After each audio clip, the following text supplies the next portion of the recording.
So, Garrett, between World War III and this quarantine, this year sucked pretty bad, hasn't it? No, actually, I've been okay.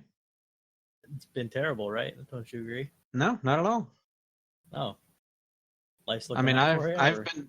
I've been doing all the stuff I normally do. Like what? I buy a month's worth of groceries all at one time. I stay completely inside my house when I'm not at work. Don't have any contact with people. I don't see what the big deal is. I've been training for this all my life.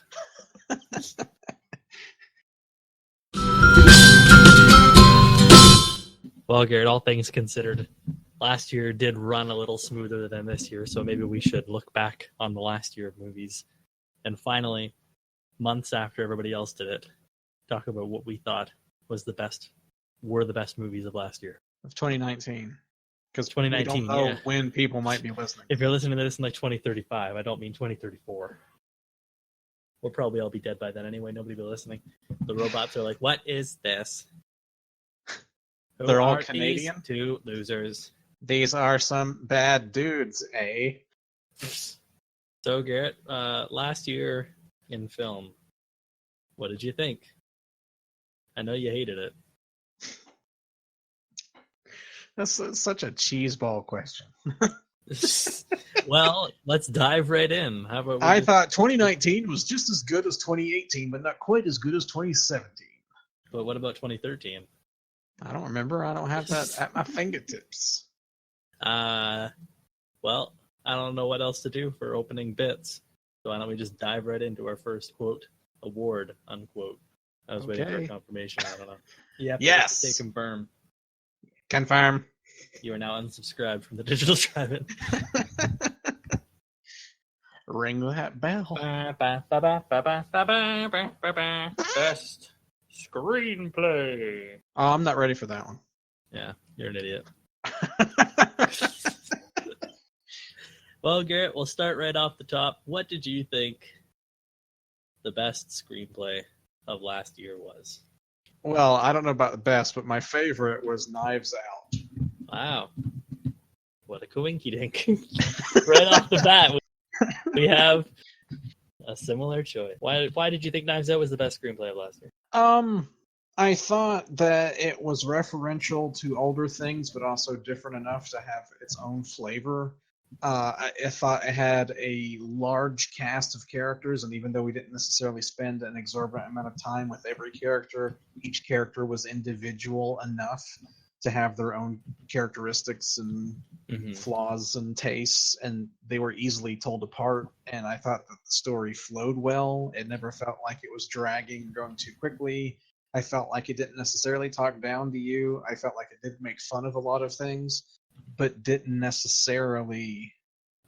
some people watched it and they're just like, I don't like the politics in it. But it wasn't like saying this thing is better than another thing. It was just stating this is how this character is. I took it that way anyway. Yeah, it wasn't trying to paint, even though I did take like a fuck Trump kind of idea from it. Sure. I think that it painted it that way, right? It did show even like the more liberal characters were a little dingbat as well too. Right. So it was like making fun of ideals. Right. Rather than individuals. So it's like the ideal of someone being in control and not actually being ready for that position or different things. It's like those are the types of things I think it was making fun of. So and like viewing people or degrading people based on looks alone rather than how they were as individuals. Really powerful point. So it's like I like the way that went. I like the way it ended. You know, it's like sometimes you can have a really good like whodunit or like twisty thrillery type thing, but then at the end you're kind of like, well, that was cheap, or I didn't really like that. But this didn't have any of those things. This kind of all made sense. Yeah. And, it was a whodunit until it wasn't, until it was again, which is kind of right. It's more of it's like a how they did it. Yeah. Sort of, or how are they going to get away with it sort of a thing. And so it's like, and it was especially surprising because I typically don't like Rian Johnson films. True. Yeah. So much like last year, how First Man kind of came out of somewhere or out of nowhere from a director I wasn't like extremely highly on, and then an actor that I usually thought didn't give the best performance. They both coalesced into like, wow, this is a really great film with great performances.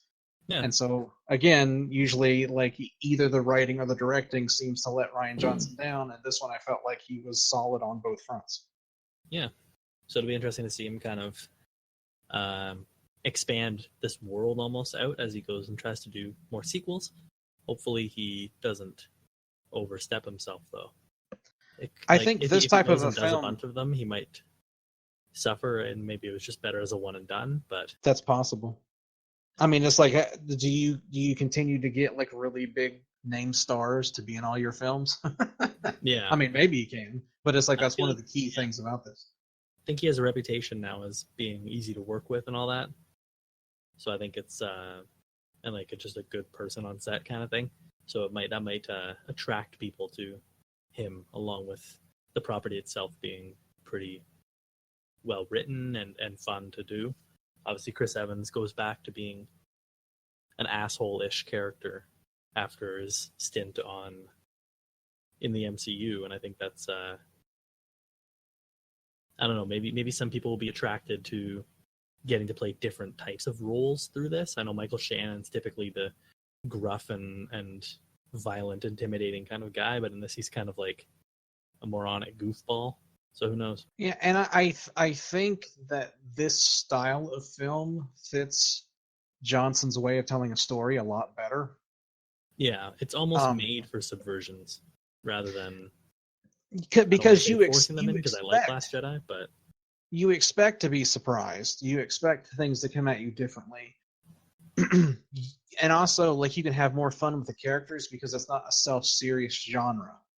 yeah, It's like you expect camp in a whodunit. You don't necessarily expect camp in like a sci-fi like cerebral movie. You don't expect sure, camp in a noir. It's like there are certain genres to me that camp doesn't quite work as well. I'm not saying like it shouldn't be tried or it can't be pulled off, but it just did not. The meshing of those genres didn't work for me. But sure, this one did because I felt like it was more naturalistic to what story he was telling. yeah. And I think it's also just as a bare bones thing too, a really well written script. I think we've talked about in the past. There I am saying about um, in the past. I forget on which cast. Probably I think Back to the Future or Part Two. How much I like, and I know I mean everybody likes scripts that have care put into setting things up and paying things off. And I think this film does a really good job at building mistrust and stuff for its characters through that. I know there's the whole bit of everybody wanted, and we'll try to be light on spoilers for the most part for most of these, I think, but or we can just go full in. I don't know. Don't really care. Since there's so many, it might be good not to Yeah, completely give away everything. maybe some, but for something like this, no. Depending on what it is, yeah.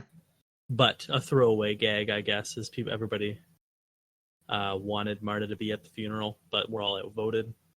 But everybody says that, so it's just kind of seeding in the mistrust, I suppose, of each person, or how much of an asshole everybody actually is. I think the film does a really good job of, and especially watching it again the second or third time, you know, a whodunit sometimes might get spoiled by that. If you know who done it, why would you watch the movie? But I think this one does an excellent job at hiding things throughout. So you pick things up on each separate watch, which I think is the mark of a great screenplay in my mind, where there's layers upon layers and different things you pick up on different watches.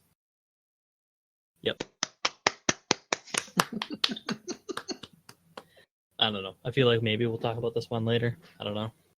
Again, a little more, but maybe not at the same time. I can't read your mind, so. Knives Out was one of our favorite films of the year, and we think that it had our favorite screenplay and our first unanimous opinion of the night. Will it be constantly unanimous? Probably not. Let's find out as we move into our next category. Best editing. Garrett, once again, you're leading it off. What movie did you think was edited the best this year? This one might be contentious, but I'm sticking by it. And I put The Irishman. Damn. All right. The reason why is it's almost 210 minutes long. There's so many different multiple timelines. There's flashbacks on flashbacks. It's somebody telling a story to someone else, and then like them not telling stories, and then you have a ridiculous amount of cast of characters. Mm-hmm. And I think it would be so easy to lose the audience and confuse them as to what was going on when, what time period it was, any of these things. And I thought that the way the editing was done was very well done.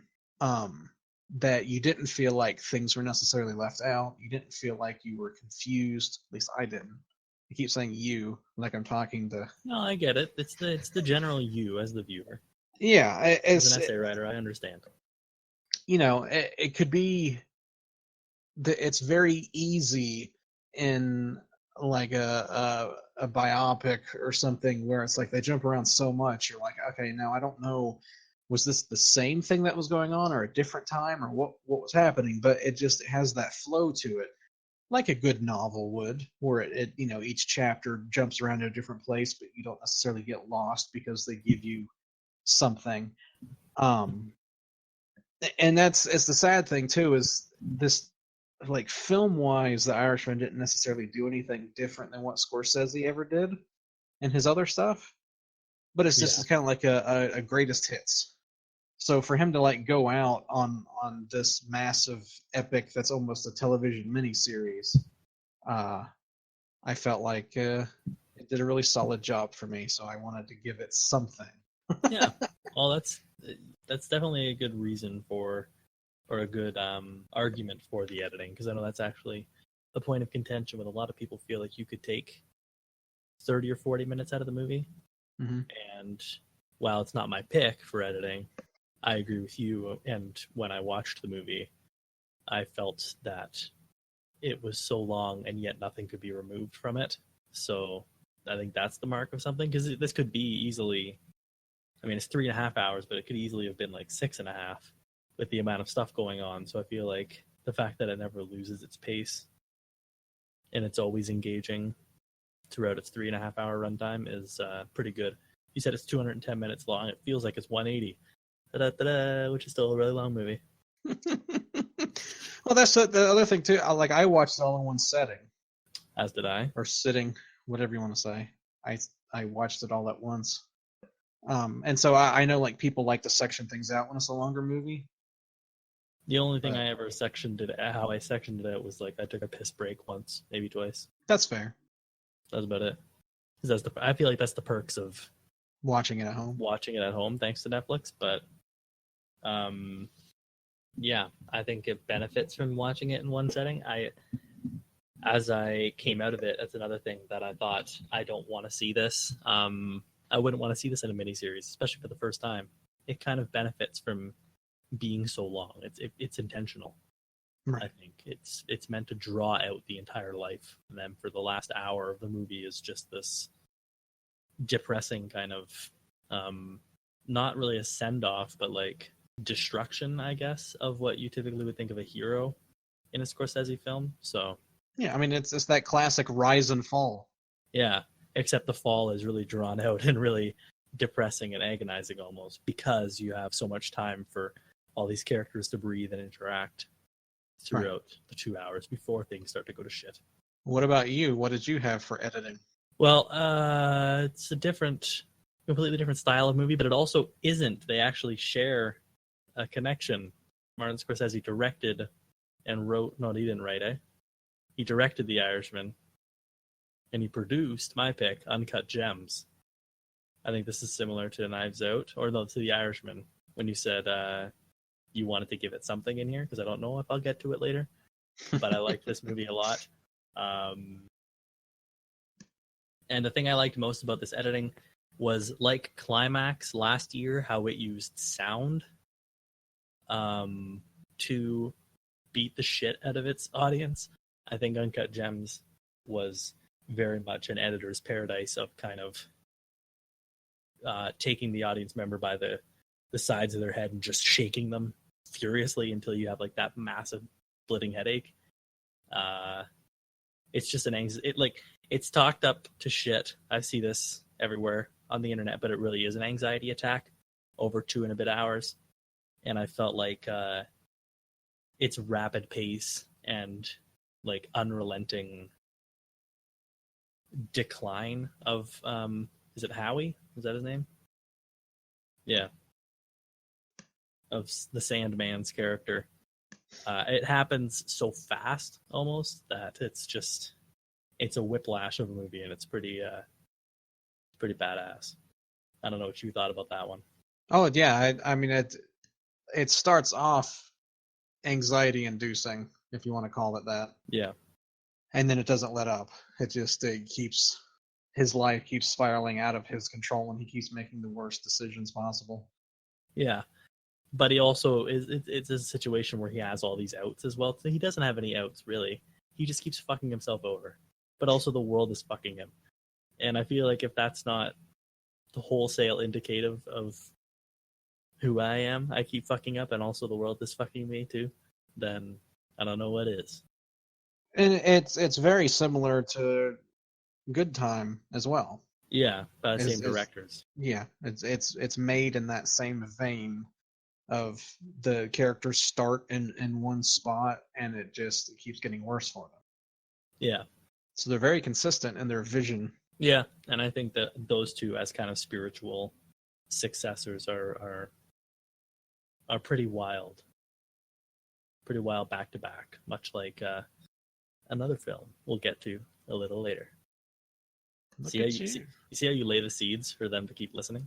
Nobody's listening to begin with. Nobody's listening to begin with at all. That's all I have to say about Uncut Gems editing, is that my head shaking analogy I think is pretty apt. It really does truly feel like somebody was beating the shit out of me for 2 hours and 20 minutes. Much like Climax. I wouldn't put it on the level of Climax, but I'm wanting to stay positive, so I think it's. Well, I know that. Climax is fantastic. This was also fantastic, but yeah. Anyway, we know that motion picture means, of course, that the visuals have to be 24 frames per second.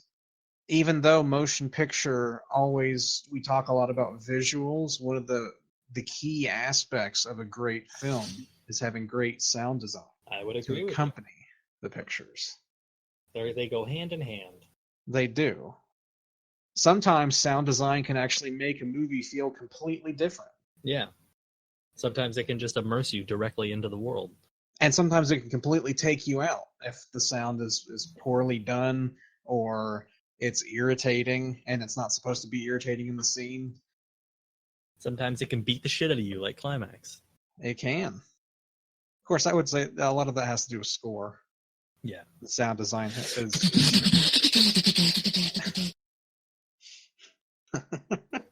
But what does good sound design do to you, then?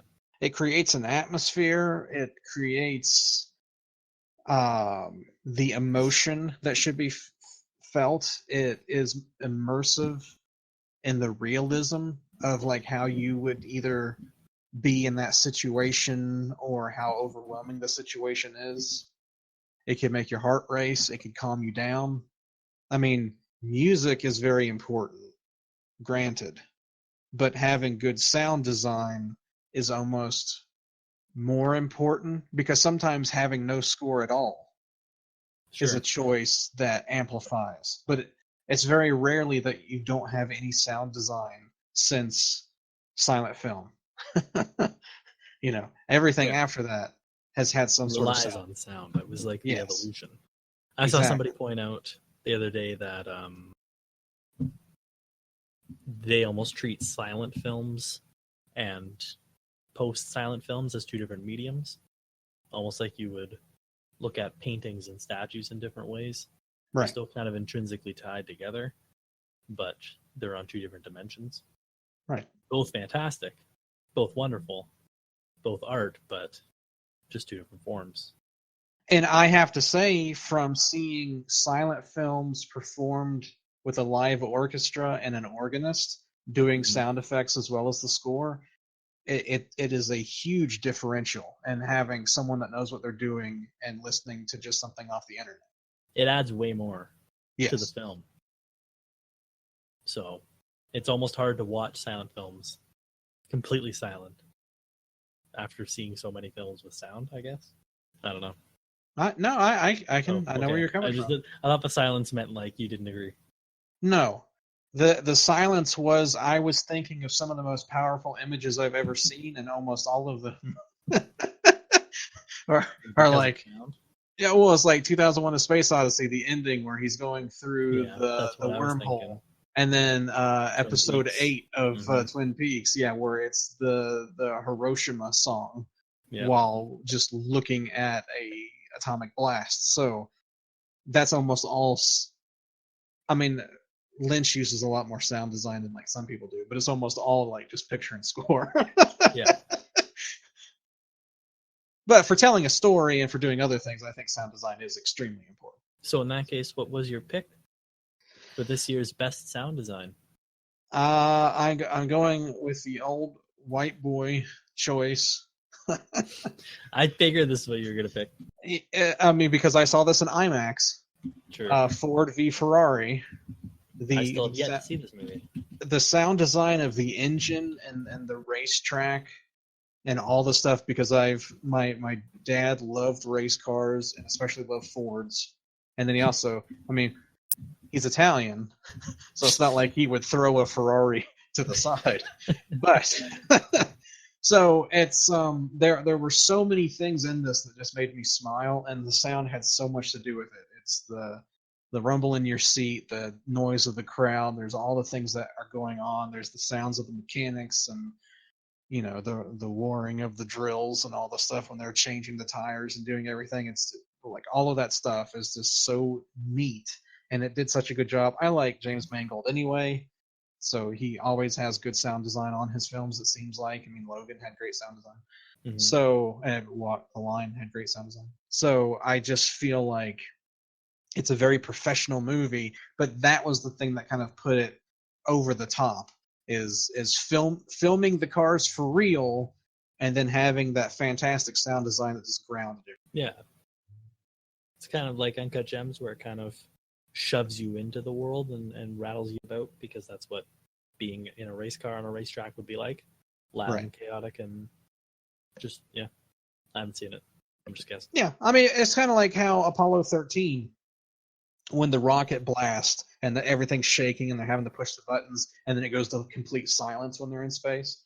Well, you know, like that sound design gives you, or First Man, if you want to do a newer movie.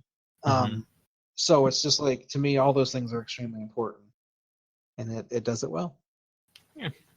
What about you? On a different spectrum for sound design, I think this was just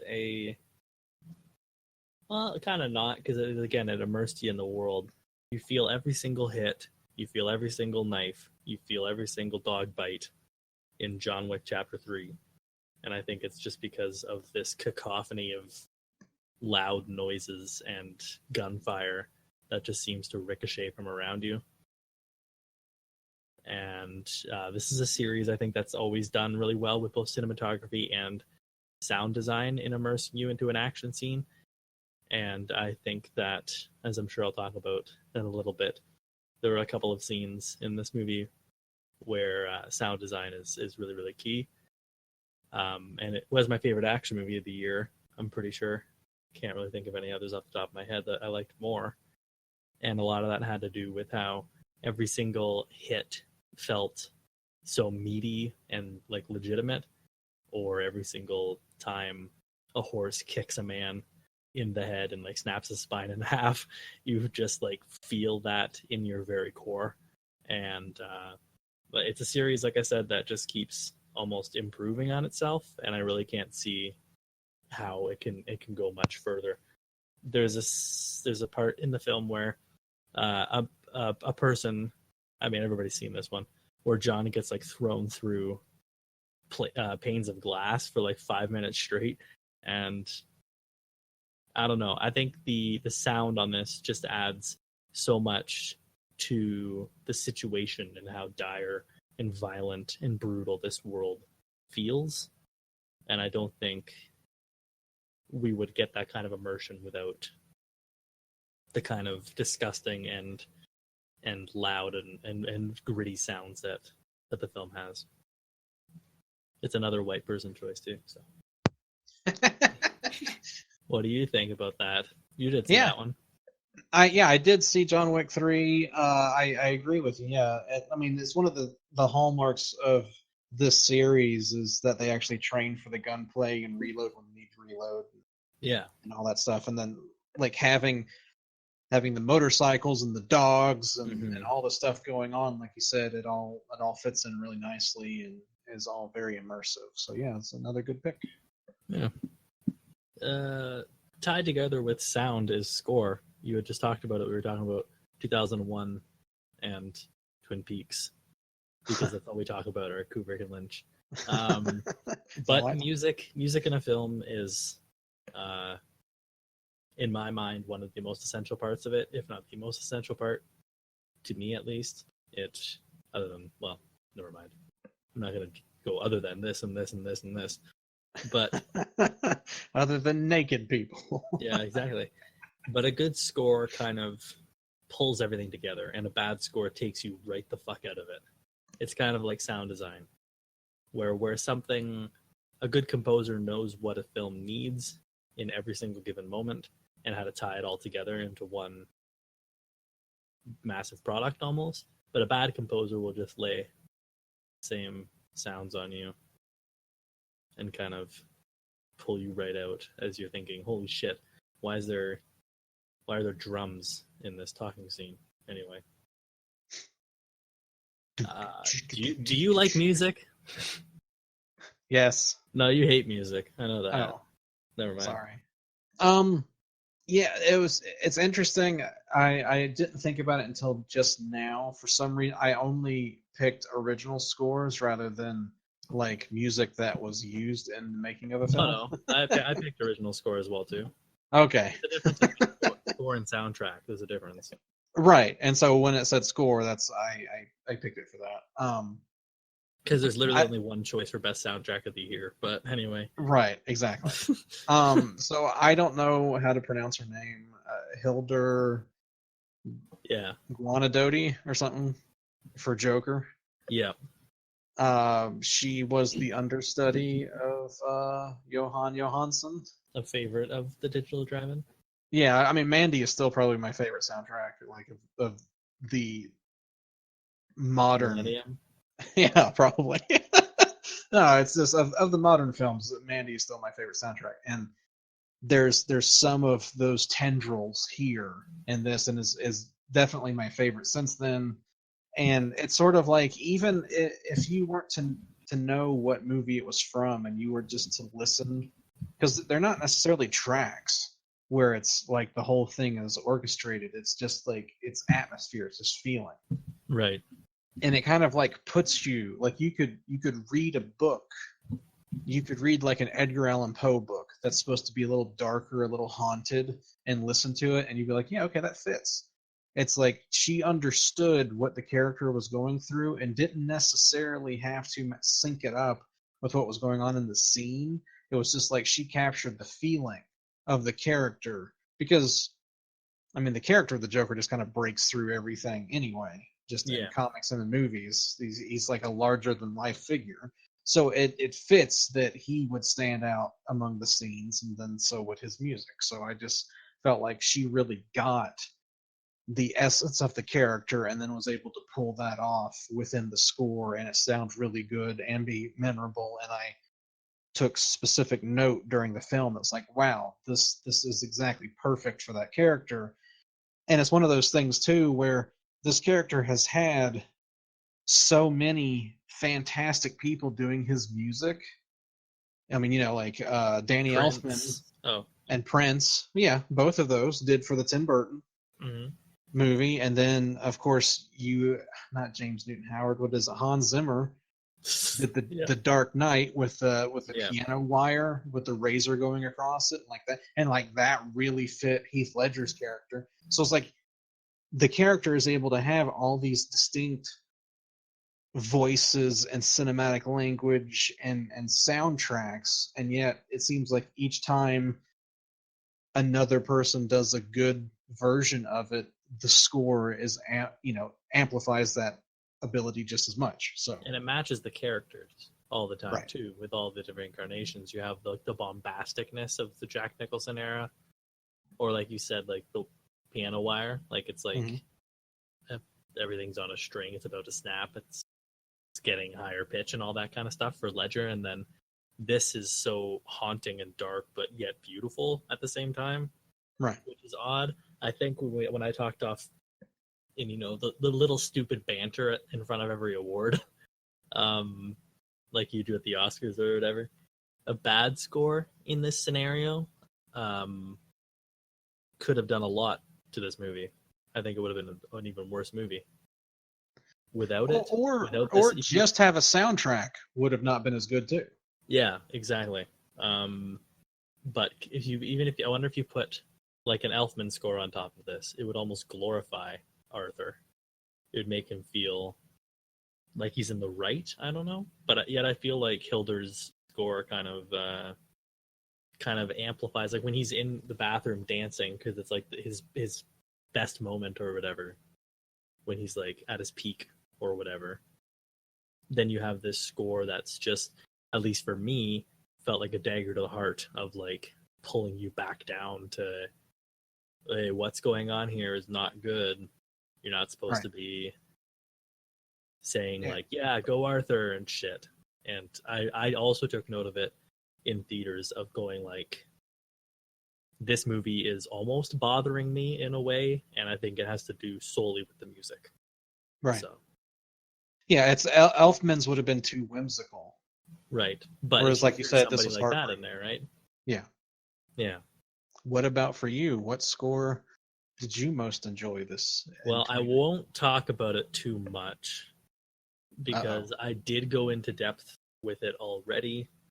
Um, but my favorite score of the year, and I looked at my list of movies beforehand, and I really can't think of anything else. And we could do honorable mentions for this one because I like music so much. But my favorite score of the year was still Avengers, and I know it's a shitty pick, but they did finally bring together the entire universe's themes, which is something I've been clamoring for a very long time. You have these motifs for all these characters, and they didn't bother using them throughout multiple films, including in Infinity War. So I was kind of shocked when I heard them finally pop back up in Endgame, and it honestly uh, really helped the film for me. And like I said, tying everything together, it's like Lord of the Rings, where it just makes the world feel so uh, operating in unison. I think you have all these franchises and tones, even though they're all basically the same movie, that all like through music almost pull themselves into one. I don't know. It really helped to ground everything and kind of become this final hurrah for a decade's worth of films that didn't bother to use each other's score throughout. Even if other characters popped up in those movies, it didn't bother to do it. And for a decade later, them to finally do it and to do it bombastically, I think Portals is still one of the best, like, of that tone of song, if you know what I mean, of like the triumphant, we are going to win kind of music. Right. I think of like Gandalf charging down the hill in Return of the King and stuff like that. Lots of Lord of the Rings. That's all I feel throughout the Endgame score, which is why it's probably one of my favorites, because that is one of my favorite film scores as well too. But I don't know. There's a lot. Maybe we'll do a quick list of honorable mentions, but there were a lot of good ones this year, and somehow, despite it coming out in like April, this one still kind of stuck with me as greatly benefiting the overall experience, no matter what the tone was. If it was the bombasticness of the Avengers coming back, or the solemnness of Stark's funeral, I think it kind of, and it's because it's Alan Silvestri, he's one of the all-time greats, but he knew exactly what needed to be done for everything, and for some reason it's struck really really well with me. Nice. And I know you hate it, so we won't talk about it any further. You already know that's not true. I don't hate it.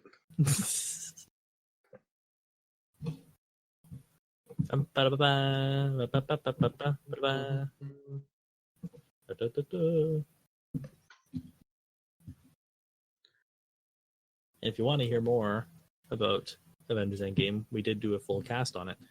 So you can go and listen to it there as we dig a little closer to some of the bigger awards. I'll be saying that a lot more. What were some other scores of the year that stuck out to you? We just list them. We don't have to go in depth to them, but we'll go back and forth. Maybe like pick a couple or something. Oh, geez. I don't know. Well, like I thought Marriage Stories was pretty good. I don't really remember it. Fair enough. I thought The Lighthouses was pretty good in the same way that Joker's was. Yeah, that's fine. All right. Well, I thought that it's in my list, even though it's TV, but Watchmen probably had the best score of the year. No, It's TV. Didn't That's just because it's Resonant Ross, though. But I don't know who that is. well, why don't we move into production design, Garrett? Why don't you talk about the Tarantino movie for once? Oh, you ready for production design? Are you going to explain what production design is, or? Production design is the production design. All right, fair enough. It's transforming our world into a different through sets and everything that you see pretty much on screen that isn't a costume or makeup or hair. It is taking just a shitty room and turning it into exactly what needs to be done, whether it's a broken down, disgusting apartment held by a psychopathic loner, or transforming a street of Hollywood into 40 years prior. Production design is basically what takes, like I said, our world and turns it into something completely new and different and exciting. My pick for what I thought was the best production design for 2019 is The Lighthouse.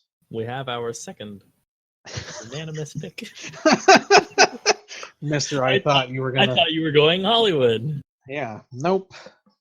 The fact of them using the old film stock, and so they had to get the lighting and everything, and the fact that it couldn't be widescreen, they had to do it in the old format. They had to make sure what their sets would actually fit with that, and then a lot of the stuff was actually accurate to the time period, and then to be able to differentiate in black and white cinematography when it was like visions and dreams and when it was reality, and being able to easily differentiate with that simply by the visuals. I thought that it was very well done. It was very well thought out, even though this is more of a sound design issue, but I think visually it had to do a lot with it. Having the foghorn continuously go off, yeah, to me it's part of production design because of the fact it fits within the location that they're in. Yeah, it's part of the world again. Yes, and so it's like it's setting the theme of the world, it's setting the mindset of the characters. It's actually a character itself in the film. Well, production and like costumes and hair and sound are all very much tied into one. How the fake seagull, how good that looked. Yeah, he's bashing it. Oops. Yeah. Thankfully, we're not live. Yeah, and I liked just how much like it added to, and this is something for maybe a little later, but it added to the feeling of isolation and cramped atmosphere, I guess. Everything feels so compressed, and like these two people are like inches apart from each other at all times. And it just, even with it being in black and white, it still looks dirty, which isn't that hard to do, I guess, in black and white. It's just more black. But like, you know what I mean? Completely untrue, but yeah, I do know what you mean. You know what I mean? It doesn't seem clean and shit. Like it's It's lived in. It really benefits the idea of the movie, and I think that's what needs to be done. Much like Yeah, I mean, what I thought you were going to talk about. to me, claustrophobic when you're looking at a multiple story, and I meant like story as in the height. Like Yeah, when you're looking at a giant screen and it feels like everything's too close together and you're almost anxious because a feeling so claustrophobic is being stuck somewhere. It takes a lot of effort to pull that off, especially over the entire runtime of a movie, basically. I mean, because the fog is rolling in, you already feel isolated because you can't see anything outside of it. And then the storm coming in, and then the light. And it's like there were some spots in the film that were so bright, I actually squinted my eyes multiple times. right. But it's like that's exactly what it was designed to do, was to like be overwhelmingly bright. There's a couple Bergman films that are like that too, where there's just scenes that are just overwhelmingly bright. And so it's like, Which was who was a huge influence on Rob Eggers right. as well. Yeah, I mean, yeah, it's you take parts of Bergman and then you take basically the thematic events of The Shining and just kind of like shove them together, and you have your film. Which is why I loved the fuck out of it, and it is such a great movie. So there you go. Yeah. Meh. Congratulations to the Lighthouse on joining Knives Out on a unanimous pick for the night. This one probably won't be unanimous. Last year when we did this category, we literally just talked about one movie in its entirety. So I don't know if that's going to be the case this time around, but what was your favorite action scene of the year? It's a specific. We're going to get into specifics for a little bit. Really obscure categories, I think, just for a little bit. What did you think the best fight scene or action scene? I was gonna say, don't say fight scene. Yeah, I know that puts too much of a damper on it. Mine's not even. What did you think? What did you think the best action scene of the year was? You're probably gonna hate me for this, but I can't help it. The moon chase in Ad Astra. Really? Yeah. I thought you hated that. Well, the thing is, there were parts of it I didn't like, but a lot of it was actually practically filmed. Yeah, dude, I fucking love that scene. Okay. That was the best scene in that movie. Space pirates, dude, that was bad fucking ass. So they took a lot of the math that is involved with like the weight and the distribution, and then shooting things in a vacuum, and like all of these things that they actually had to come up with, and then the fact that they actually built the little moon rovers and drove them around on the dunes and had a lot of that stuff physically done in the film. And again, Ad Astra is another one that I watched in IMAX.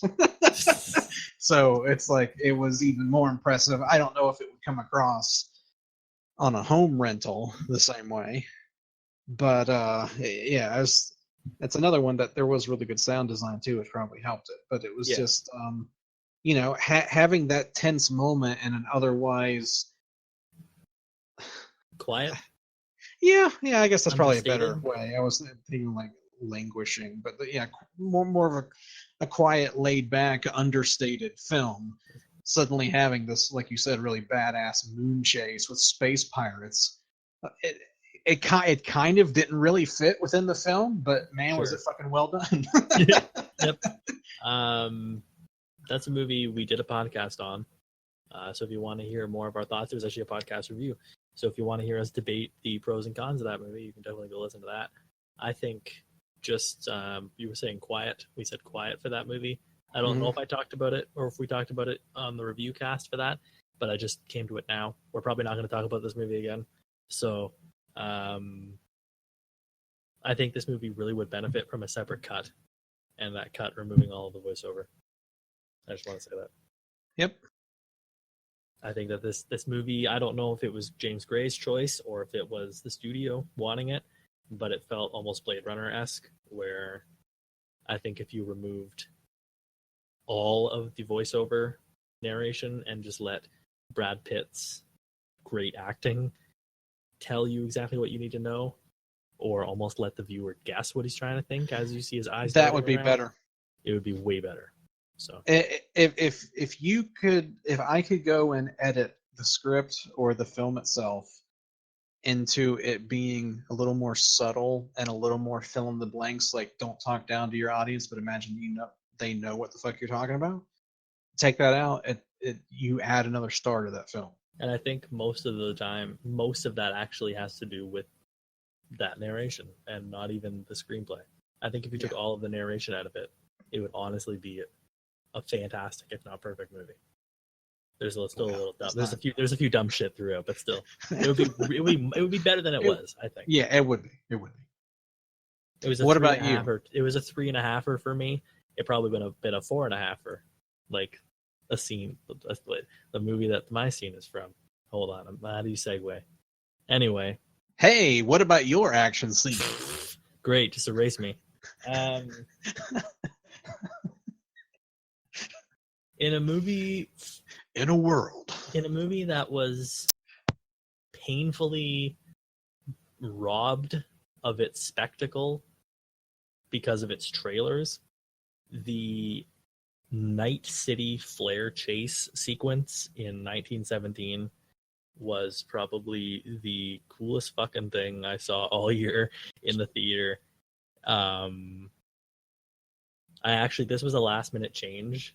I still have it written down. I have the knife fight scene from John Wick written down. Are you there? I'm here. I was just going to let you talk, and rather than my squeaky chair get back and forth. Oh, yeah. Anyway. But I can leave my mic hot. Well, because you didn't have any reaction when I was like the Night City chase. It was just like dead silence. No, I had my microphone cord behind me so that it wasn't rubbing on my shirt. Anyway, I had a different thing written down. I changed it to this. I can silence all of the stuff if you're not saying anything, even if you hear squeaky. I can silence it. Squeak. I just like you butting in every once in a while and be like, oh yeah, stuff like that. Yeah. Okay. But you know what I mean by the Night City chase when he wakes up and there's the flare goes off and all of the shadows, and this is a thing for cinematography.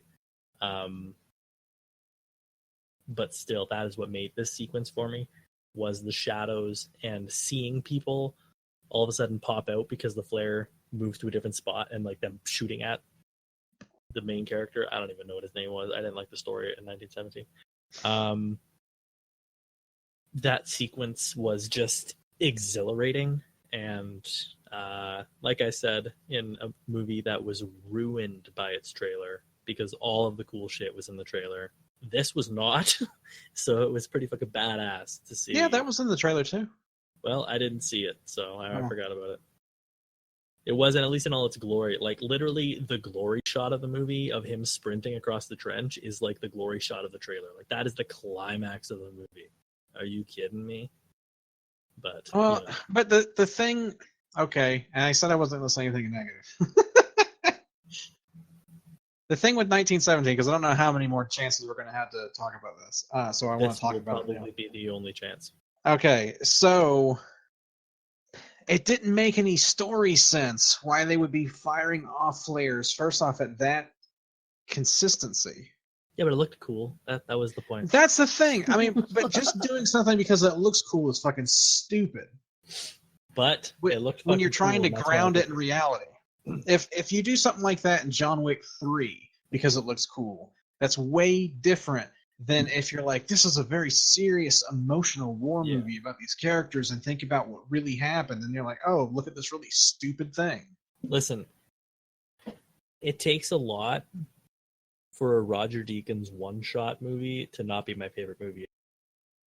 That has any. But that's the other thing that bugged me. There was no. I mean, it didn't even. First off, it wasn't one shot. Period. It was very poorly edited. But the other thing is, it's like the times when they were supposed to be seamless. You're like, well, that's like they. Oh God, there's so many things. Like the guy takes. Birdman did it better. No, I didn't really love Birdman either. But it felt Russian seamless. Ark did it better because it was fucking one shot. Yeah, I know, but there were sequences where like you can't do this entire thing in one shot. It's too big budget. I understand why they did Bullshit. it for story purpose. Bullshit. Well, how much fucking money is that going to cost you to fucking do this whole thing like 10 times? Either do it in one take or don't do it in one take. Those are the choices. Just say there's a reason I didn't put it in the cinematography Anyway, slot either when we get to that. But the guy steps off the truck, and like there are lines of trucks. And they're like, we're gonna have to back up and go to a different bridge because this one's out. And he's like, well, I can't wait. I have to go. He literally takes 10 steps, starts walking along a beam, and a guy shoots at him. Where the fuck were all those army guys now? They were nowhere. And it was just like pop, pop, pop, pop, pop, just the one guy by himself. They would have poured out of those things shooting at the guy. I know, yeah. Because they hadn't left yet. And it's like... the reason I called it the best video game movie was... It's like when you turn the camera, nobody exists behind the camera anymore. Oh, it was infuriating at how stupid it was. Thanks, Sam Mendes. Yeah, I said, this movie should have been, and it was supposed to be at first glance, my favorite movie of the year, and it was not. Roger Deakins should have directed it. I will never watch it again. I will say that. And wrote it. And Roger didn't have any of the people in it. Roger Deakins carried the movie on his back. But you can only do so much when... No, that is seriously, you take away the DP, and that movie's just a dime a dozen movie. 100%. Which actually makes me more mad because it could have been great. And I hated the fact that it was just like, hey, do you remember this Kubrick movie? And I'm like, yeah. In fact, I'd rather be watching it because it not Maybe only I should have looks just talked pretty, about the knife fight. Now it just turned into let's bash 1917. This is the only reason you took overrated. This is the reason you took overrated out of this, isn't it? Just because you didn't want to bash it for. I can't help it. It was like one of the last movies I've seen. Yeah, but anyway, the Night City chase sequence looked pretty cool, especially on the big screen. It was lighting up the theater. It was pretty badass. It was one of the coolest fucking things I saw in theaters in a movie that was slightly disappointing to me. So that was the high point. You can cut out my rant if you want. And just no, it's fine. No, it's fine. Not supposed to be positive. We can have contrary stuff. And in fact, we're moving into a whole category of what am I saying here? Contrary stuff here, because we're dipping down into some of the shitty stuff. It was a good segue, actually. You starting to bash that to move into this category, yeah. So why don't you talk about what you thought the most disappointing movie of the year was? I'm going to have to go with all of them. Pretty excited for, except didn't live up to your expectations. All of them? You didn't like any movies? No. You don't actually like film. That's the thing. No. The whole time. And in fact, I would never even buy a movie because it's just I wouldn't waste my money. Who would? That's the thing. Who would buy one? Because nobody's going to watch a movie twice.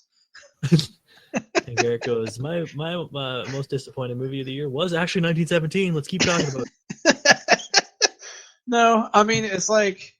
The thing is, I did not go and see it at the theater because I'm like, yeah, I don't necessarily care for this director. And yeah, but if you saw it in the theater... Yeah, but if I saw it in the theater, it would be when I was getting the tickets for like free from the Unlimited. Yeah, so. But would it have benefited the movie for you, seeing it on the big screen? Maybe. No, I would... It would have... I was pretty disappointed in the story right away. But anyway, I think 1917 was a disappointing movie for me, but still the positives were very positive. For a movie that was like all around like consistently disappointing, that I was hoping for something better because it was a casting choice that I thought was interesting and different. I wanted to see how it would be pulled off. It was a genre that I was really interested in, and a story that I was really interested in, and it completely failed on all of those fronts. Was extremely wicked, shockingly evil, and vile. Damn. That's a deep dive. Because I was really looking forward to Zac Efron playing a serial killer. Yeah. It's like I thought that could be like really cool because I especially thought Ted Bundy is a very interesting character. Lived in Florida during that time where he was actually in prison. And it was just like John Malkovich is in it as a judge. And it's just like it should have been, it had like a decent budget, if I remember correctly. And like it did like a lot of like period piece stuff.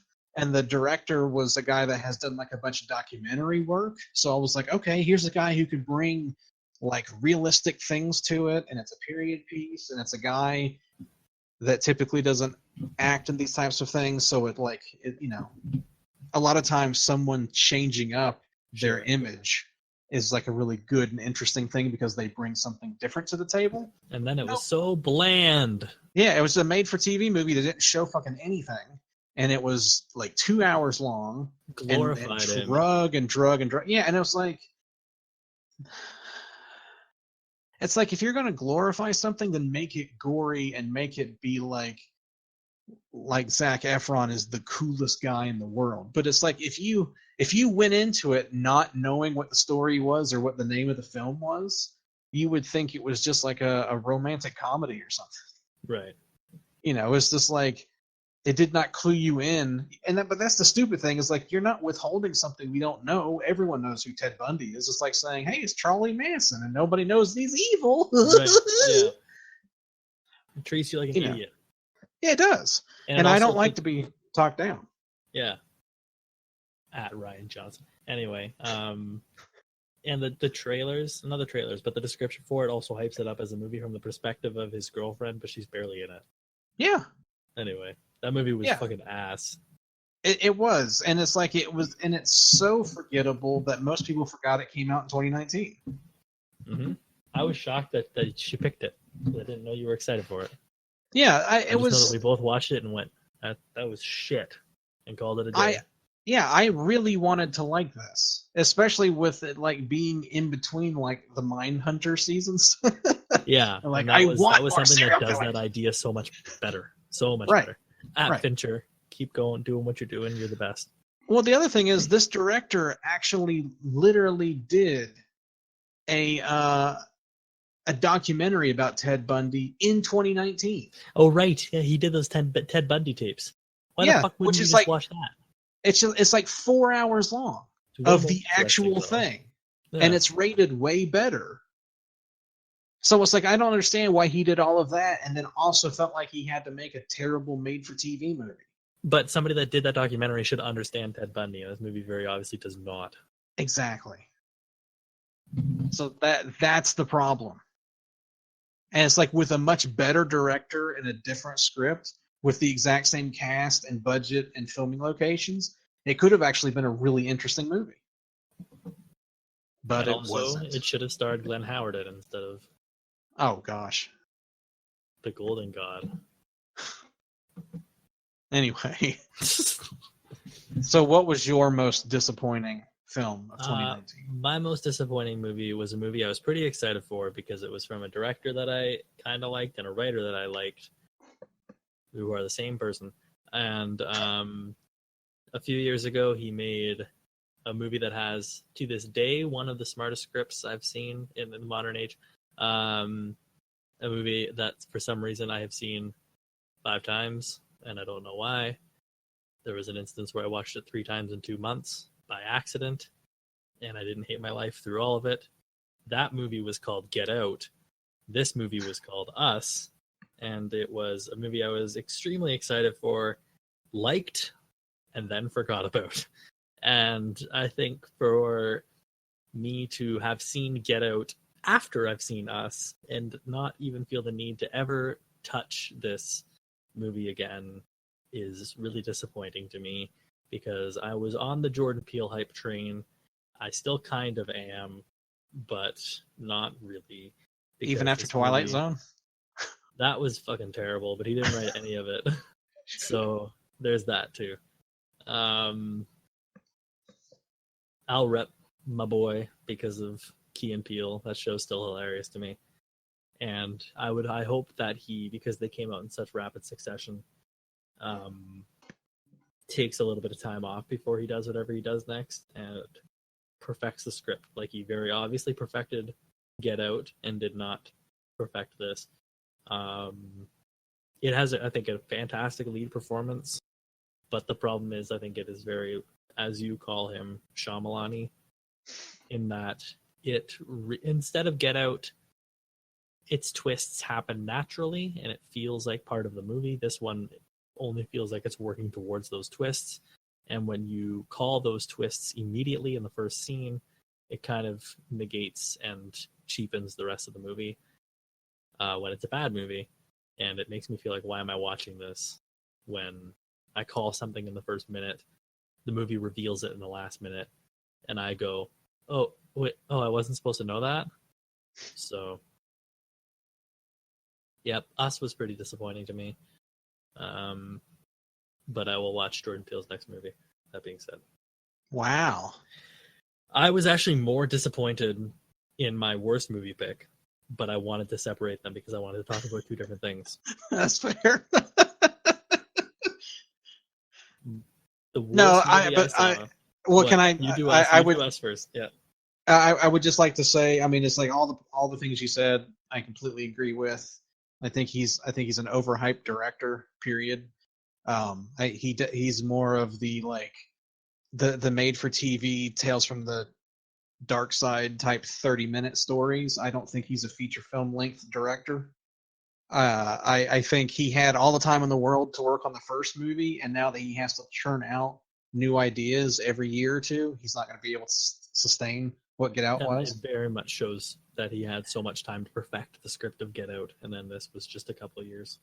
And I'm afraid that he's falling into the things that we've seen from other people, where he can really only make one movie, right? And he just takes, this is a movie I grew up with, this is my take on it, and he just like wholesale goes, oh, okay, Chud, yeah, I'm gonna make that movie, but call it Us, and it's just, and that it's just like now it's just I grew up with Candyman, I want to make Candyman, and it's like, that's fine. There's absolutely nothing wrong with that. People have made like a great living off of doing things like that. But if you're looking at film as like an art form and looking for someone to bring their own individual interpretations and experiences and make things, expressing themselves and explaining things to you or asking questions to you, and it being more like a conversation than just being talked to, he's not the director for that. At least I haven't seen it yet. I would love to be proven wrong and for him to come out with something that's like fantastic, but I just don't feel that it's there. Now, I will preface this by saying I still enjoyed Us. I think gave it a 3.5. I gave it a 4 coming out of it, and I brought it down to a 3.5. I don't think I would ever watch it again. I enjoyed it in the moment. I enjoyed it in theaters, but it just became one of those. The problem where it only became disappointing to me months later when I forgot that it came out. And this is from a guy who's, like I said, whose first movie I watched 5 times. 3 times in 1 year, in 2 months, and I don't know how I did it. It just kind of happened. I won't get into it. It was a weird, long story. I watched it in class. I watched it with one person, then I watched it with another person because they were like, let's watch this. And I was like, okay, I guess. I've just seen it twice. But it was entertaining every time, and I pick up on more things every time. So that was kind of the scenario when Us became disappointing, when I could barely remember anything other than the voice. Yeah, there needs to be more to it, is the problem. Yeah. It feels like a Twilight Zone episode, basically. Yeah, not the good old ones. No, it just feels like one of those like Saturday morning movies. I don't know. You know what I mean? Yeah, no. What I can pare it down to one voice here, and it's him or somebody coming into a room and go, "Hey, I got an idea," and that's what his movies are. Yeah. So hopefully, because I do really like Get Out, and I like him just in general, from Key and Peele, and just like in general. Yeah, where he stole from Chappelle's show. Sure. Yeah, that was great. Anyway, I would like to see him churn out another film like Get Out rather than something else like this. So much like Hold the Dark last year, where I really liked that director's other movie, I am hoping for the best going into the future. But reality is often disappointing. Ain't that a bitch? Do you want to go first for this one, or do you want me to go first for this one? Oh, it don't matter. I can go first. Okay, you go. The worst movie you saw this year was legitimately a bad movie. and mine Yes, was just whatever. that's fine. But That's mine that's is my worst movie because it actively pissed me off, just like last year's did, and it still does to this day. And I'm already getting mad. But you talk about your fucking yeah. Hillary Duff movie first or whatever. Okay, yeah. So it's like you said, like this one wasn't the one that pissed me off the most, but I legitimately feel like it is the worst movie, like in quality and in writing and everything, and that is the 2019 movie from stand-up comedian Jeremy Seville named Loquisha. Oh damn! And it is when a white guy pretends to be a black female talk radio host and becomes a huge hit for some reason.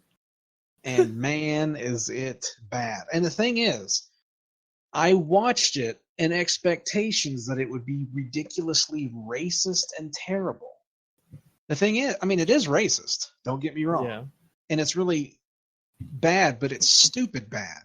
It's not like watching a viral video of like an Alex Jones or a flat earther or, you know, any of the like far out there people that are just spewing off the most ridiculous things and it's entertaining because of that fact. It's just like this guy is just an idiot, and his character is supposed to be like the smartest guy in the world and everybody likes him, but he's just so slimy and terrible and unfunny and thinks way too much of himself that you're just like, ew. And then you're like, this would never happen. And the thing is 889 people on Letterboxd have seen this film. 569 of them gave it a half-star rating. And you would have if you did them. Yeah, I give it a 1 star because that's my lowest rating. So it's just bad. Trash. Yeah, it's just trash. It's like I very rarely say this. This movie should have never been made. It has no point to it. There's no enjoyment out of it.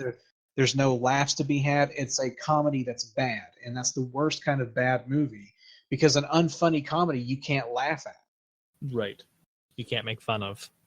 Yeah, I mean, it's like you can make fun of it, but just sitting there watching it, you don't laugh, and that's the reason why it's bad. It's like I like serious movies that make you laugh because they're unintentionally hilarious, but there's not an unintentionally hilarious comedy that I know of. Maybe someone could prove me wrong and show me an unintentionally hilarious comedy. Yep. You know, but anyway, so that was my worst movie because I felt like in all aspects of all quality, it was bad. It was legitimately a piece of shit. Yeah. I thought you were going to go Haunting of Sharon Tate because I know you watched that. No, that one was bad too, and in bad taste. Yeah, exactly. That's why I thought you were going to pick it, especially that was my next. Our number one is going to be the polar opposite. Okay. And what? What? What? That's why I said I thought you were going to pick that one because considering what a little film we're going to talk about later is polar opposite. Right, but the worst fucking movie I saw in theaters and saw period last year. The movie that pissed me off was Godzilla King of the Monsters. I will not talk about it for very long because I could probably rant for 25 minutes about this fucking thing. I love Kong Skull Island. I really, really like Godzilla 2014. I think that this had the stepping stones of being the second best cinematic universe because at the time DC was eating ass. But in a bad way. In a bad way, not in a fun way. And then this pile of dog shit comes out.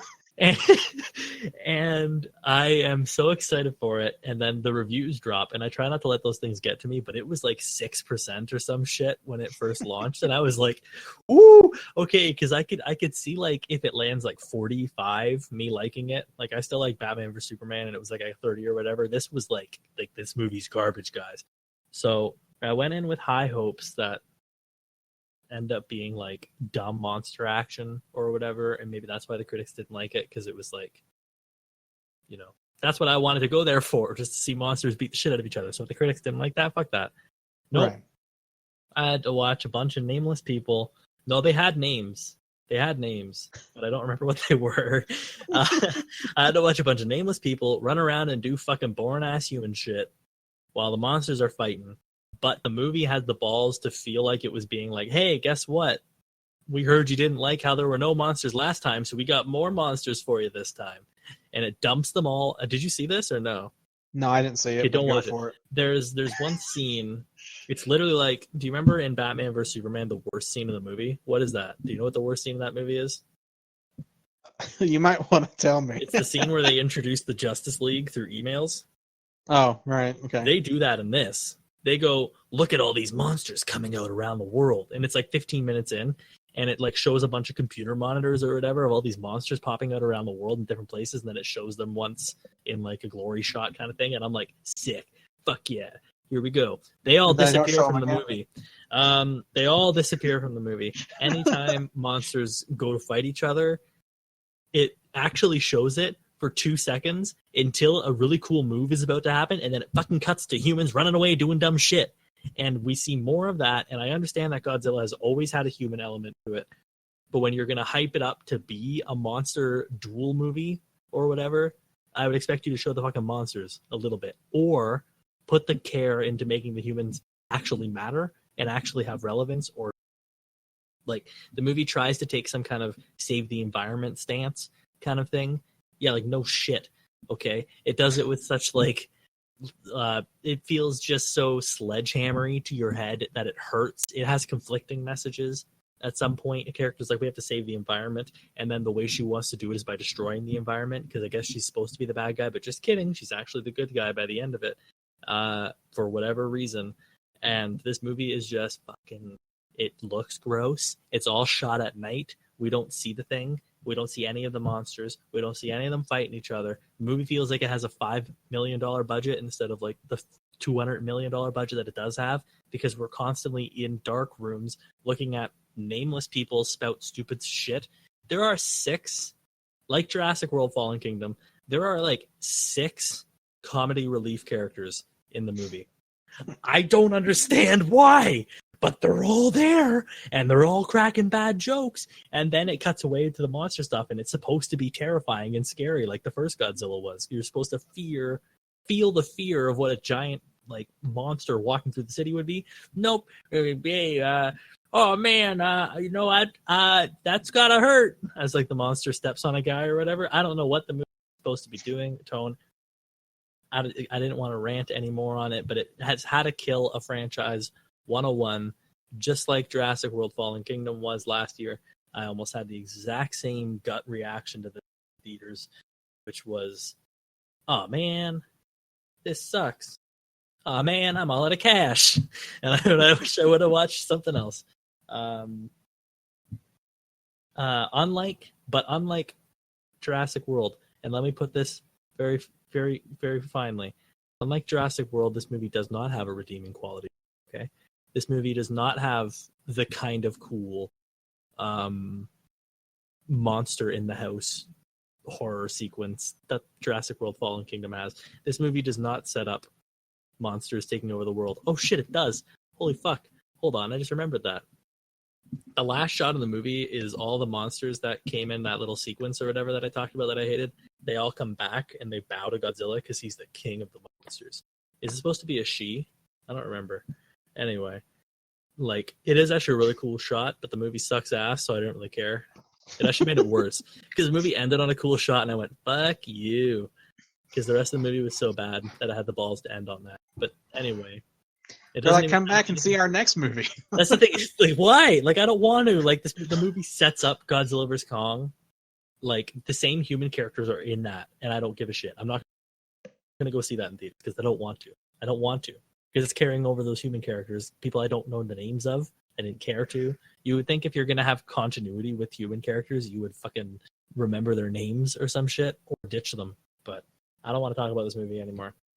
This movie's a pile of Dougie poo poo, and again, it was the worst movies of the year to me. Like, I probably watched movies that are actually worse, like The Perfection I didn't like, or Extremely Wicked, Shockingly Evil, and Vile was probably actually a worse movie. But no, probably not at the same time, because I don't think I've seen a movie with such a high budget look so disgusting and Yeah, just that's fair. leave me with such this. And because it was because a franchise that I liked, right? That's the thing. Like, this was like I was full geared into the MonsterVerse. I was full on ready to watch everything and love the shit out of it. And this just pissed me right off and makes me not want to see them any more of them. So somebody stop me, because I'm getting pissed off and I'm going to be sour for the rest of the cast. We should have done this at the end so I could go to bed angry instead of having to do the rest of this fucking shit. So that was the thing, is I didn't like Kong Skull Island, so I already didn't have any expectations. But at least Kong Skull Island had a sense enough to go, our human characters are stupid and bullshit, so let's shove them off to the side and have the monsters fight each other in broad daylight, so you can see what's happening. And Godzilla or Kong picks up a tree and like shaves all the branches off of it and uses it as a baseball bat. That's fucking cool as shit, dude. Like, seriously, like, let's do stuff like that, or do stuff like Godzilla, where it's like meant to be boots on the ground, a little more scary kind of thing. Not that that's scary. Oh, you mean Cloverfield? You know what I mean?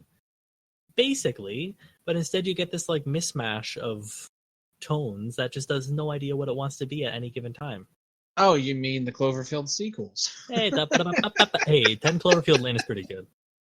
If you take the Cloverfield part out, it is. I still defend it. Whatever. That's like having an X-Men movie and then the twist at the end being that mutants exist. Yeah, we fucking knew, because that's why we came here to watch the movies, because it's called X-Men. Anyway. Well, save me from this. Start talking Wake about me a movie that was bad but was actually really good. Quick. Well, I don't know about actually really good, but a movie that was bad, but I spoil this one. Oh. No, I meant like, you can talk about it, but like don't. Okay, so a movie that was bad, but I actually had a good time watching it and liked it and actually bought it on Blu-ray, is The Fanatic, starring John Travolta. What? Okay, you can spoil. You don't have to spoil this one. I've already seen it. Essentially. Oh, what did you think I was going to say? Hobbs and Shaw. Oh, no, that's not a bad movie at all. It's a fucking great movie.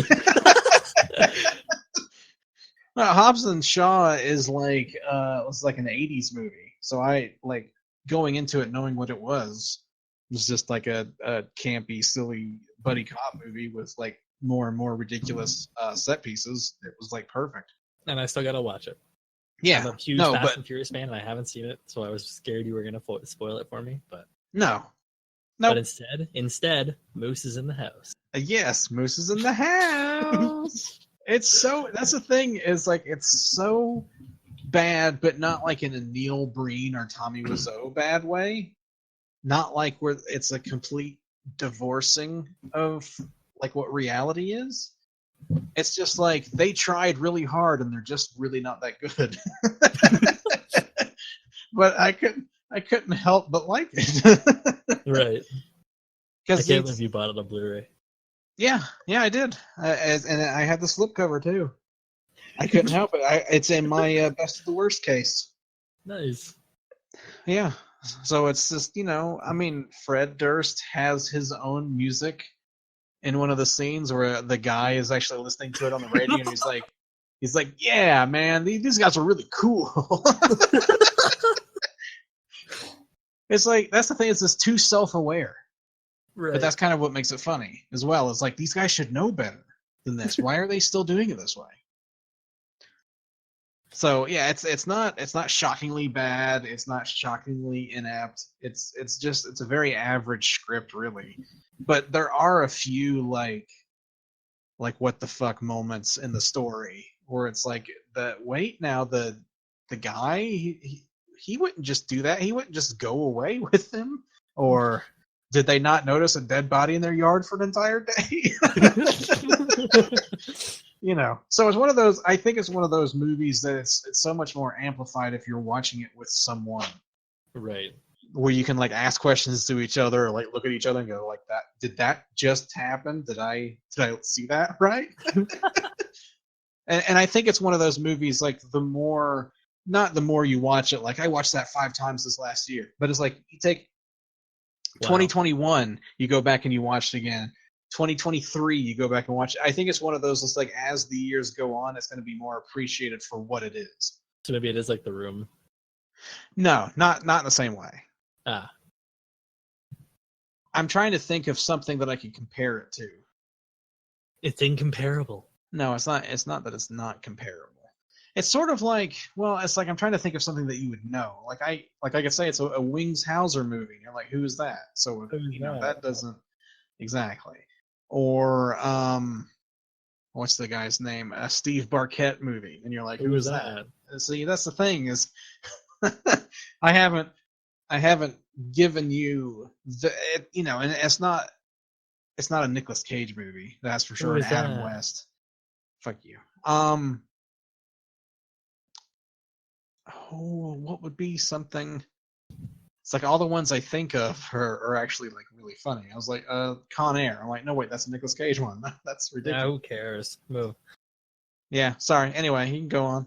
What's your favorite bad Well, slash? I had a different interpretation of what you meant by it. So this movie is Wrong. fun because it knows exactly what it's supposed to be, which is campy as shit and not serious and just meant to be fun, but it did it in a good way. That was Ready or Not, which you also did see. You saw in theaters, didn't you? Yeah, I certainly did. Saw it in theaters. I think that this movie it's almost completely carried by Samara Weaving, who is quickly turning into just like a force to be reckoned with, I guess, in horror and just in action and just in injecting life into things that might not otherwise have them. But it's just this like absurd premise that it takes it seriously, and I think that's what makes it so fun. I don't know. Do you know what I mean by that? Where it's like it is like doing it so legitimately that it turns into like a good time rather than Like it's sincere, right? yeah, like it feels legitimate. It doesn't feel like it's like, whoa, look how wacky this premise is. Hey, watch how crazy we can get. It's like it just is very sincere and genuine in its presence and what it's trying to do, what it's trying to be. And I think it excels really strongly in that. And it kind of has a similar message as like Knives Out did with like fuck the rich kind of shit. And I think it nails it pretty well too. It has a great final line, final shot. And it was just this constantly escalating, and I don't want to spoil it. Some of the better moments are in spoilers. But yeah, for me it was just kind of like campiness was what I was thinking by best bad. And then you had turned it into cult movie because this one will be kind of more appreciated as well over the years. I don't think it'll just be like thrown away. I think like my original pick, because I had watched it before I watched this, which was Crawl. I think that one will probably be discarded eventually because it just wasn't very good at what it was trying to be. It was trying to be campy, and you felt it. You know what I mean? Mm-hmm. It was what this one excelled at. I think Crawl kind of didn't, which like Crawl is a very absurd premise as well. But well, that's the giant alligator, right? yeah, well, there's a bunch of alligators, not a giant one, but that one tries to be too campy and tries to be silly and weird, but it's Sam Raimi produced it. But like, I don't know. This one just feels much more refined and genuine in how campy it is and how fun it is. I don't know how to explain it because I'm not a bad movie aficionado, like, but something struck me with Ready or Not that I do want to watch it again because it was just so much fun. Yeah, While that's not, fair. while not being like high art, not even Sure. in the scheme of horror, like a movie I'm sure we'll talk about in a little bit. It's not trying to be like more than it is, you know. I know what you're saying, man. Da-da-da-da-da. I I think that I would have enjoyed Ready or Not a little bit more if it would have been a little more subtle and then slowly ramped up everything. Sure. I Yeah, feel like it's kind they of that shit right out the gate. yeah, they kind of give everything away too. It's like Yeah. they set up everything and then you're like, okay, I get it. And then they're like, now we're gonna do a modern day introduction and explain it to you. And I'm like, well, you've already fucking just explained it to us. So yeah, I did forget about that. yeah, so I think I might have gone into it with the wrong, like the impression, like I went into it. I guess the problem is I saw the trailer at the theater, and I'm like, oh, okay, I know what the movie is. And then I went go and see it, and they just like reestablish what the movie is twice through the entire movie. I'm like, oh, I thought they were gonna do more with it. Right. And I hadn't seen the trailer, and I purposely decided not to watch it Yeah. because I just heard the elevator pitch for it, and So it could be one of those things now that I know what it is, and now I'm not judging it. oh, it Based was on like a where it did go. 1917 for you.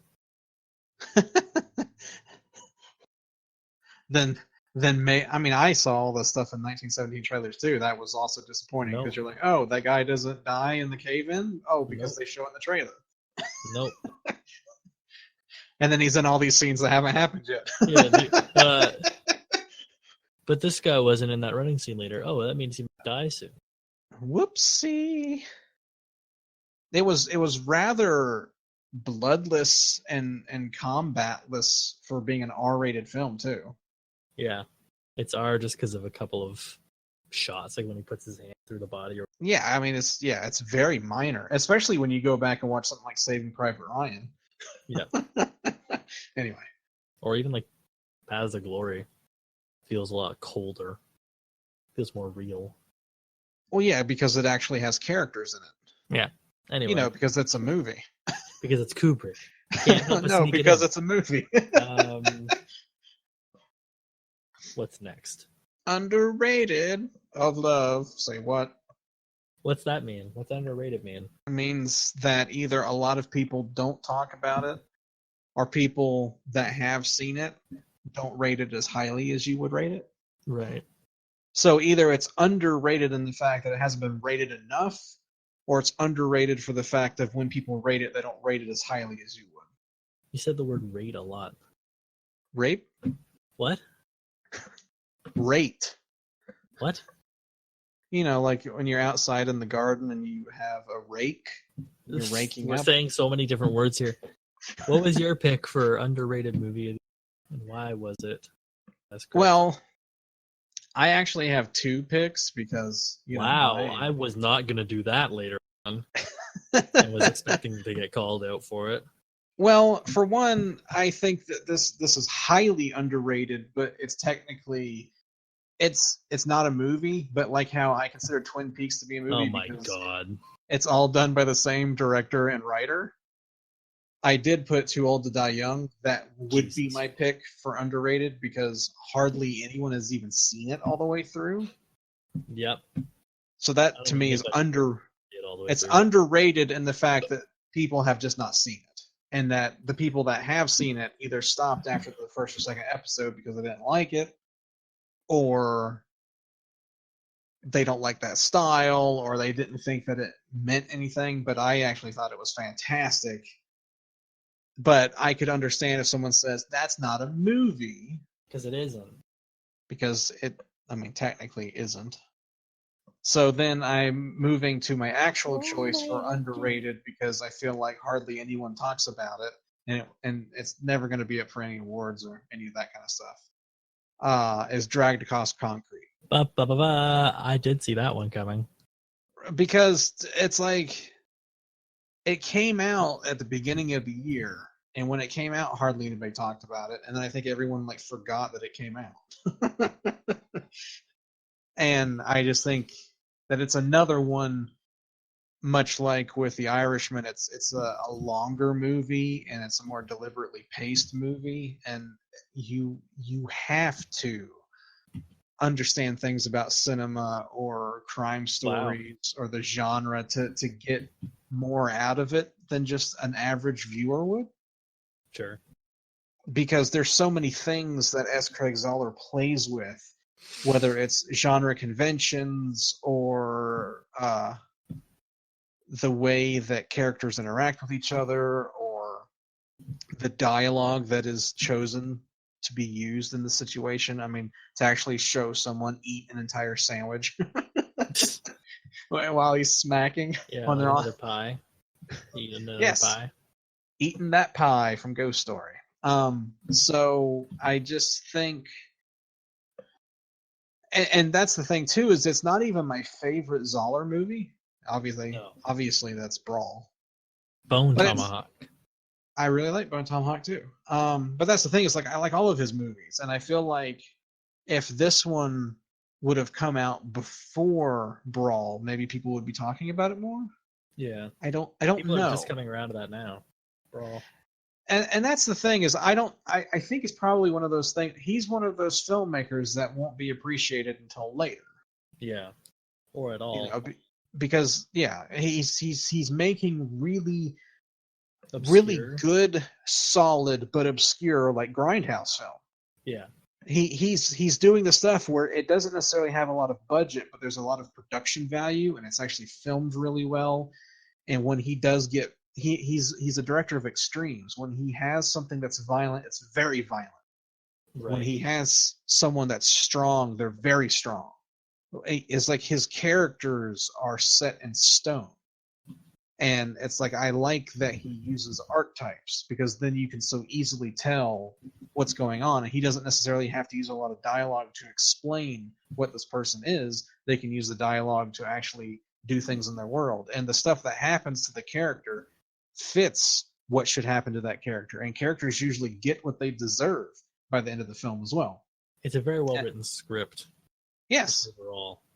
and that's the thing, is he does the music, he edits, he does the script, he directs.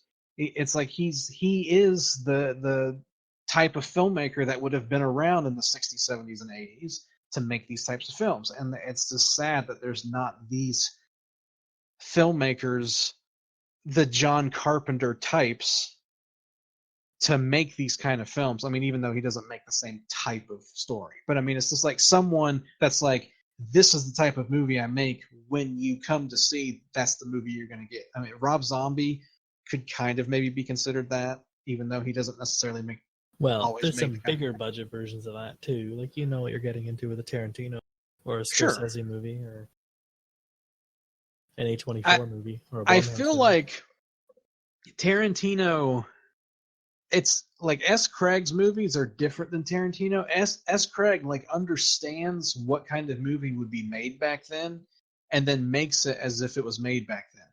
Yeah. Tarantino takes all the movies the way that they were back then and references them into the movie that he's making for today. Yeah. And so it's just it may be a nuanced difference. That's Craig But Zoller's making what he loves, and Tarantino's almost making other people see why he loves things because he knows they won't go back and watch them. Tarantino is loving what he makes, and S. Craig is making what he loves. I'm sure Tarantino's making what he loves too. I know. I want. It was a good soundbite, even if it's not true. Oh God. At Fox News. Anyway, what's your underrated? It's got a decent amount of ratings on Letterboxd, but I think that's because of Letterboxd is a lot of like my demographic, I think, but I don't hear it get talked a lot, just in general. But I thought that as far as high school movies go, Booksmart was probably the best one since Superbad. And the Superbad comparison for Booksmart is fucking dumb. It's hyped up as it's like the new Superbad. It's not a lot like it at all. It really is its own thing, stands on its own. I think Superbad kind of, I don't know. It's like a lot of people went, that was my high school experience when they saw Superbad, but I think Superbad, looking back on it, is a lot more, okay, that was Seth Rogen and Evan Goldberg's high school experience, maybe because it's so much of their sense of humor. But I found so many people throughout the course of Booksmart in all the characters that I went, holy shit, I knew that person in high school, because I graduated high school, 6 years ago? Wow. That's right. I'm young. It wasn't 6 years. Well, it was 6. It was like 5 or 6. Damn. Can you not count that watching far? this? No, I don't know. I don't know where I am. The quarantine's getting to me. But I did watch Booksmart and go, I've heard okay things about this. It's probably going to be pretty funny. And I came out of it going, that was fucking hilarious. And then I wanted to watch it again, so I bought it instead of just renting it again, because it was a really absurdly high rental price, I think. When I rented it the first time, it was like $8. So I just figured I'd buy it for 20 or whatever. And then I watched it again, and I went, that was fucking hilarious. And then I watched it again, and I went, that was fucking, like, this is just getting better and better. So for the first time I watched it, I came out of it going, holy shit, like, I knew a lot of those people in high school. I recognize a lot of these characters as being people, and their interactions as being how high school actually is. You get that stereotypical, like, Dazed and Confused kind of high school setting where, like, the bullies are, get the paddy wagon. That's not the right thing, but you know what I mean? Where they're like driving around with like the sticks and like beating the shit out of all the freshmen. Sure. Yeah. And then in reality, at least in my experience, high school very much, you know, I was the nerdy band kid kind of thing in high school. And I was good friends with all of the jocks and all that stuff. Everybody was friends with everybody. Nobody was an asshole. There wasn't really any of that stuff. I'm sure there was, but in like the deeper corners kind of thing. So I think this is one of the first high school movies to actually depict that. I don't know. That's not really what it's like anymore. People just care about things and each other and kind of just being nice, I guess. Nobody wants to be a dick. So I thought it was kind of refreshing for that kind of high school movie to not take the same old boring, tired approach to its subjects, I guess, and its people. Yeah. And you can tell that nobody watched it because it has a gay female lead. And I feel like that would be much more in an uproar if people actually watched this movie. It'd be like a Birds of Prey. I can't believe they're coming after our high school movies. But yeah, it's a movie I think everybody should watch. If nothing more than to get an actual idea of what people my age and 4 years younger, hard cut off I'd put there, are actually like. It gets a lot. I mean, there's people who, again, back to like Superbad was my experience, or Dazed and Confused was my experience. I think this one will end up being that for my generation. It's the generation. So Ghost World. Sure. Well, I don't know what that is. Ghost Dad. I did not say Ghost Dad. Yeah, you did. It's a movie that just narrowly misses the like Fortnite era high school kids, and just like narrowly misses the Superbad era too, which is me. So it was the first time I like had seen an actual high school movie that dealt and felt like people that I knew. That it felt very real to me. So that was why I loved it, and I still do, and I want to watch it again, and because it's funny as shit. And I'll watch it at some point, I'm sure. Yeah, and you'll probably not like it as much as I do, but that a big part of it comes from the personal aspect to it, and that kind of laid the base for me seeing, I don't know, more in the humor, I guess. Beats me. I'm not trying to gatekeep, right? Yeah, you are. I know there. how it is. I don't understand film. You got me on that one. Yeah, I mean, everyone knows it. We know it.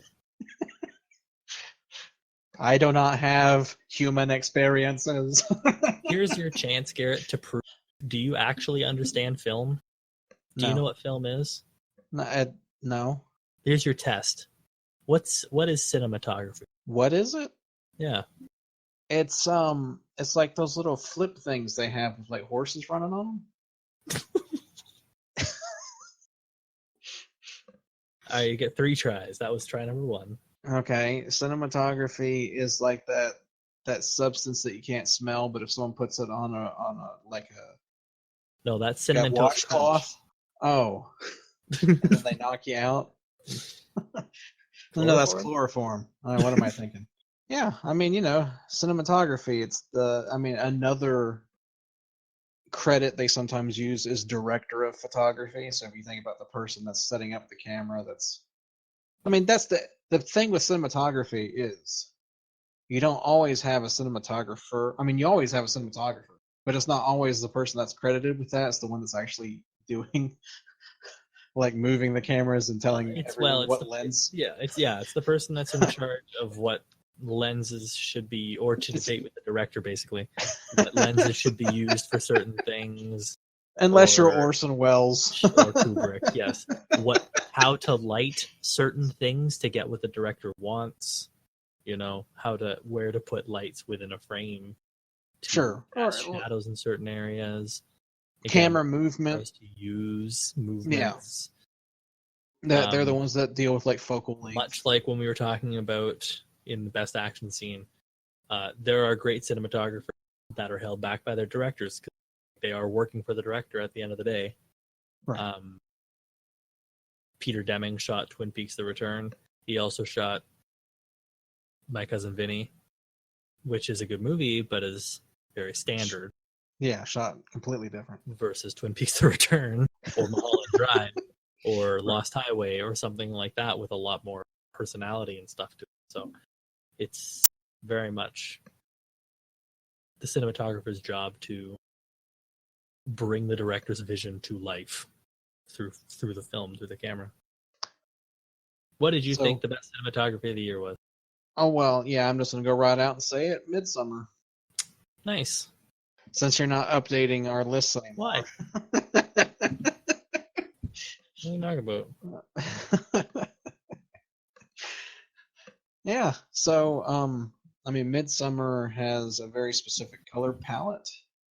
I would say this is my second choice, by the way. So that's fine. Yeah, I'll be on board with it. It doesn't matter to me what you think. I don't give a fuck what you think.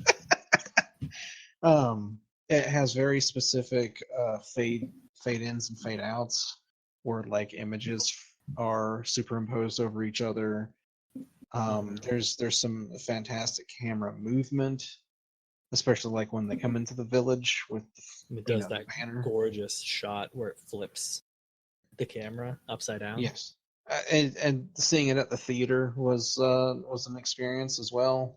It was, yes, it was. I'm so glad I saw it. I made a journey to see it in theaters. Greatly strengthened the movie. I think it was an experience and a half. Yeah. So, all the hallmarks of what one comes to think of with cinematography, I think is definitely. I mean, we did an entire episode on Midsummer. We did do an entire episode.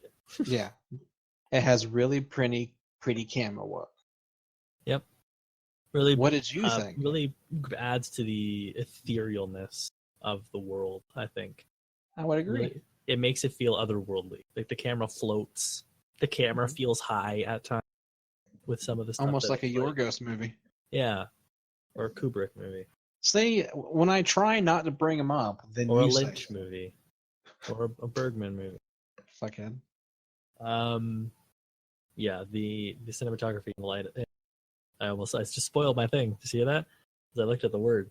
Cinematography in Midsommar was really, really good at setting the tone and the atmosphere for the absolutely insane and fucked up shit that was going on in that town. But yet also making it feel very like this is something that happens all the time. You're just a visitor in our world.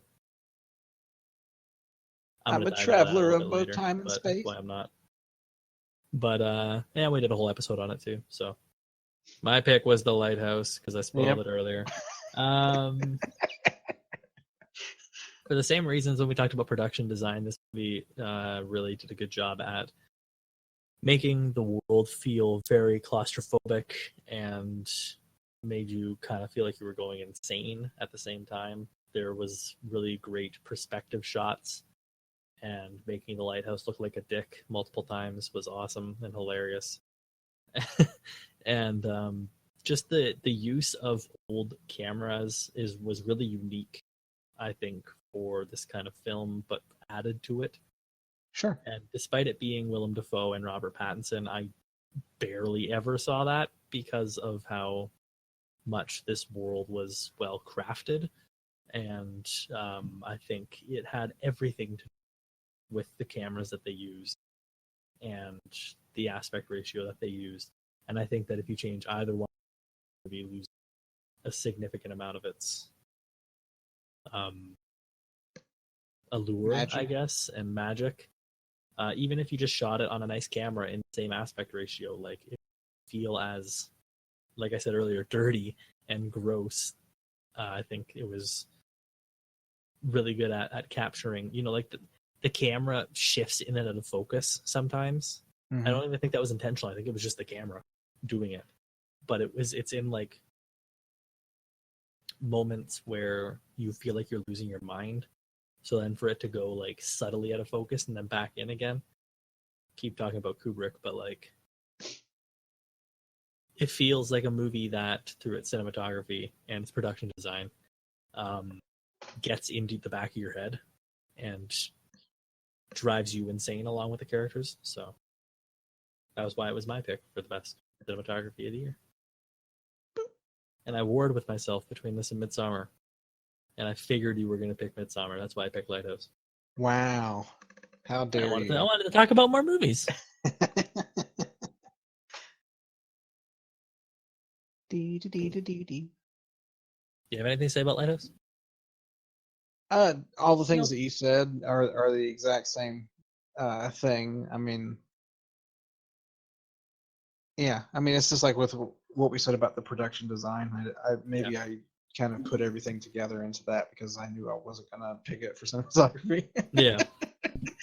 So yeah, I mean, it was definitely being able to use those old cameras, and I mean, it just goes to show that a director with a specific vision that knows what it is that he wants and how the thing should look, that has that in his head, is the best kind of filmmaker there is. I mean, not to say that he had everything planned out.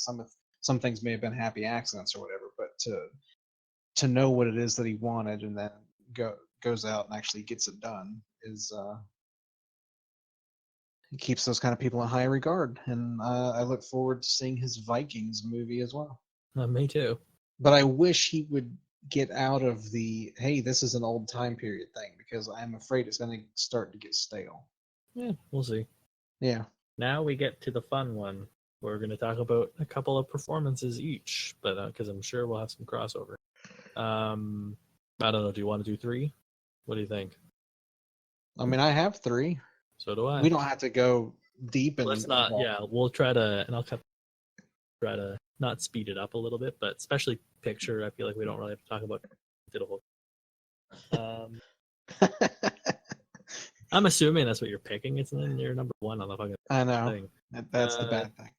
Oh yeah, you're picking something else because you knew I was gonna pick it. Yeah, I won't talk too much about it.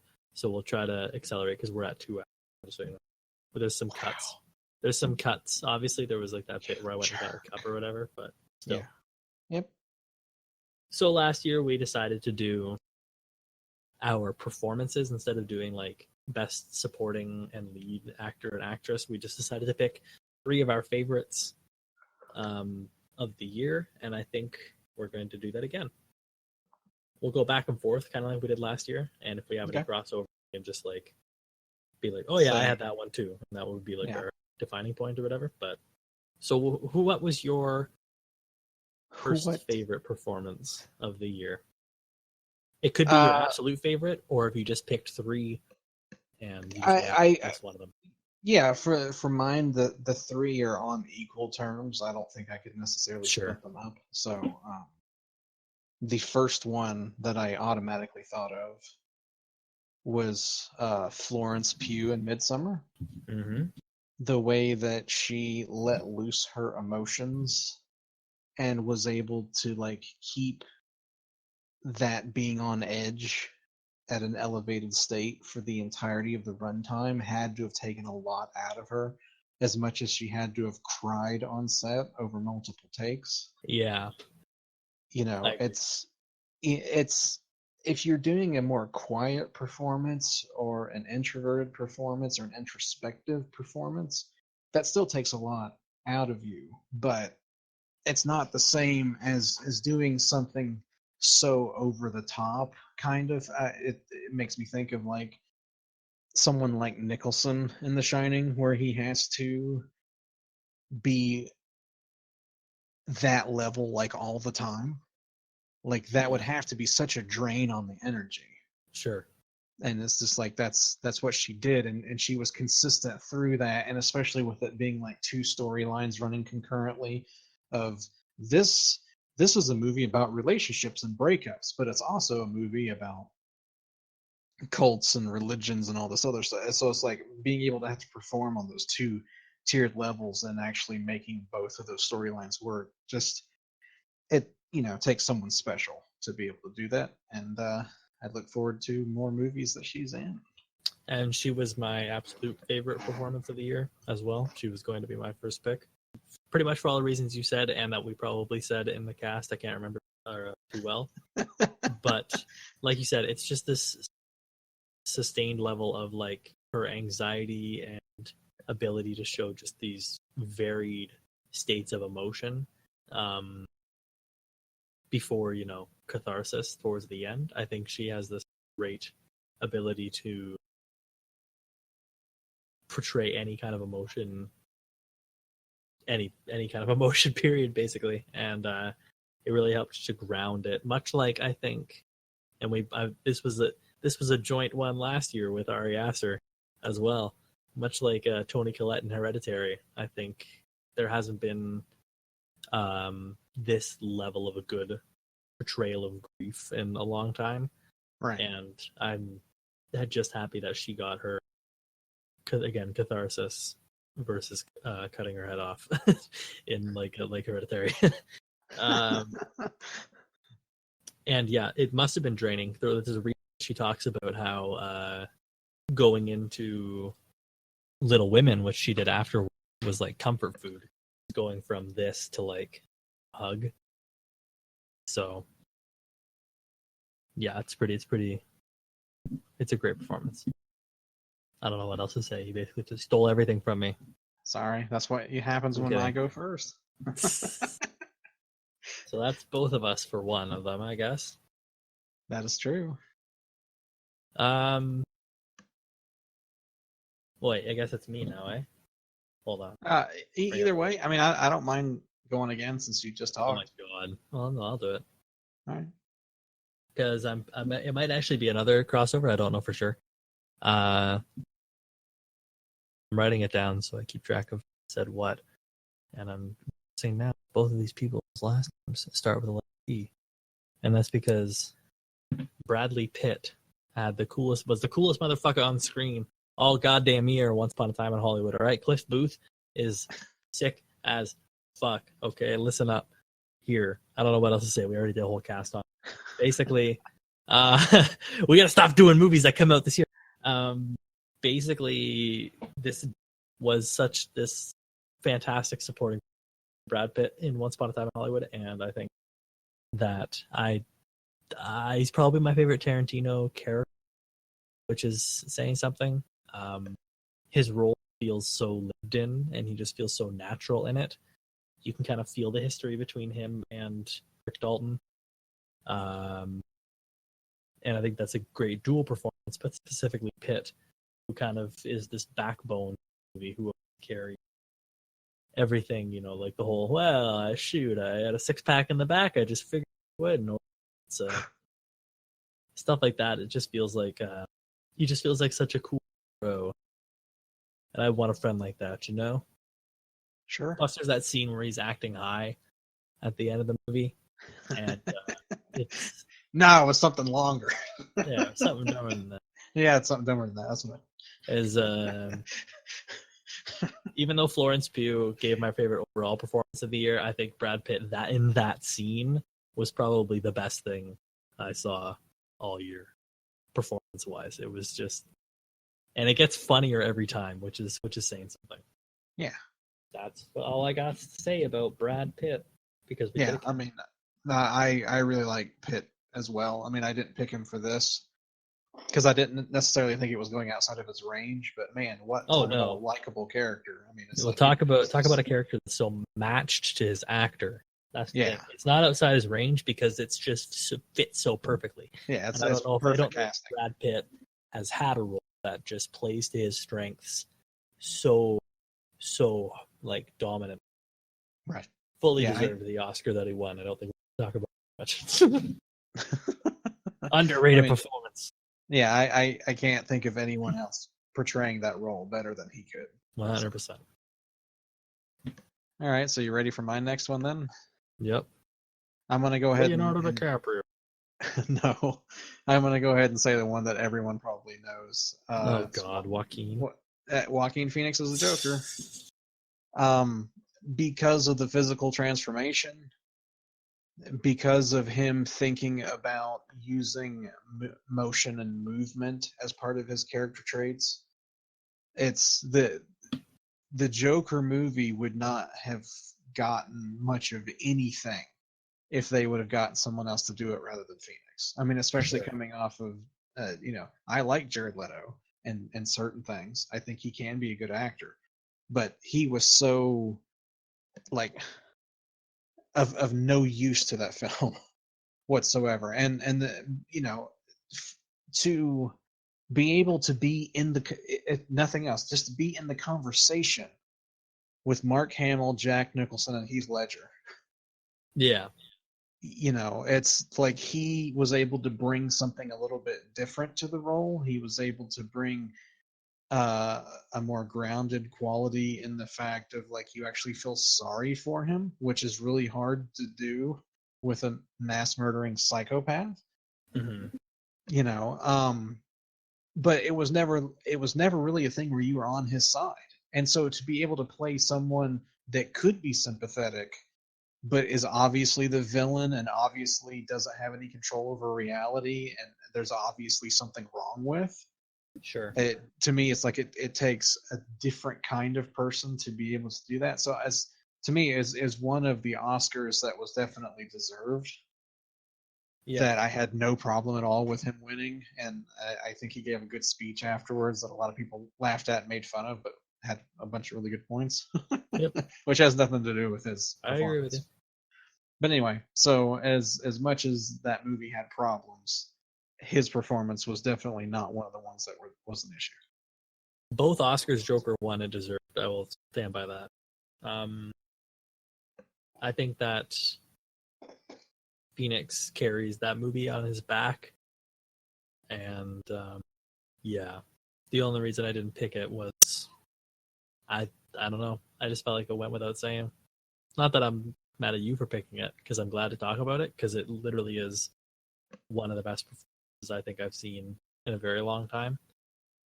It's in the same kind of way that I don't even remember who I was talking about when I said it. I guess with the Booksmart cast, where I like look past it. No, it was with the Lighthouse, where I looked past the fact that I didn't see Joaquin Phoenix. I saw the Joker.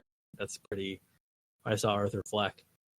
And I think that's a pretty hard feat, especially it's an actor that I like a lot. Yeah, so he really truly does carry the movie that otherwise without him would have been a pile of shit. Yep. He brings it through, and especially if you listen to some of the behind the scenes stuff, like the dancing in the bathroom was his idea. So this movie, the getting in the fridge was his idea. The movie, the character, everything about it, similar to like a Smokey and the Bandit situation. If you took him out and put somebody else in, the movie would be trash. It would be bad. Yep. He comes in and he literally elevated the material higher than it could possibly been with anybody else in the role. And yeah, it was a wholly deserved all of his accolades for it, despite how much I like but don't love that movie. Yeah, he deserved every cent of that. Oh, I got to do a third one, eh? Yeah. I don't know who to do. Like you didn't get? No, I did. I just have I have like 7 of them. I was sick on the day, and then I like. Oh, jeez. I'm gonna do Because You Stole My Cinematography. Remember when you did underrated, and you picked 2, and I wasn't gonna do that later. because I was going to do Midsummer and The Lighthouse, but then you talked about it, so I was like, oh, why not do that? So I'm going to do it here. I'm going to do a dual performance because I don't think you can't have one without the other, and I would be remiss if I didn't talk about how good Adam Driver and Scarlett Johansson were in Marriage Story, and how they essentially carried that movie as well. And well, not really, because it's like a fantastic script and direction and all that stuff. But they feel like real people having a real divorce argument on all that stuff. And they portray the kind of loss of love or change of love, I guess, so painfully well. And yeah, it was one of few movies to get to me this year, and I think don't think that would have happened without either of them, particularly Driver, in my opinion, but both of them working in tandem kind of make the film a lot more emotional than I think it could have been. Yeah. I think it could have been a little more quirky or comedic with some other people in the role, but instead it feels so grounded and so brutal and real. Yeah. Especially when he has to take care of the kid. Yeah.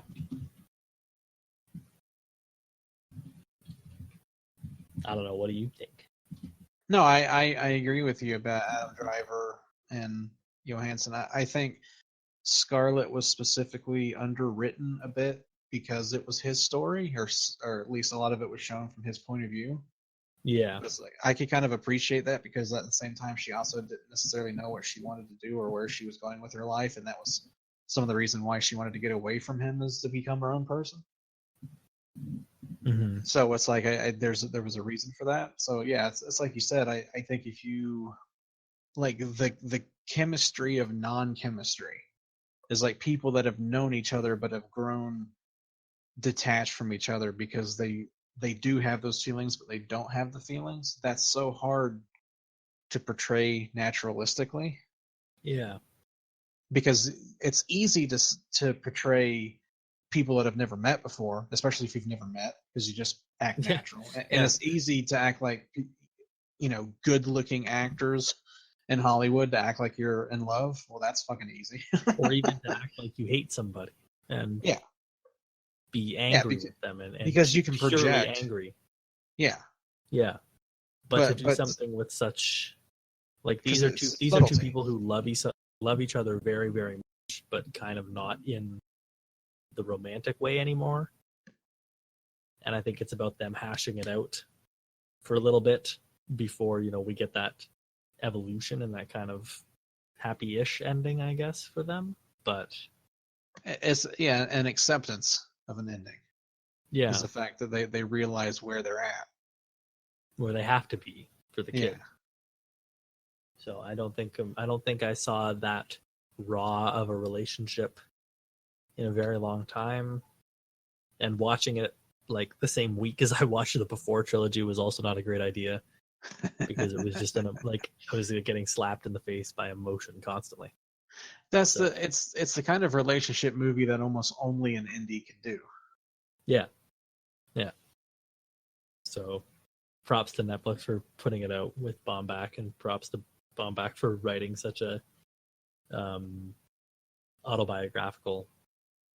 Yeah, putting himself out there. Huh? Yeah.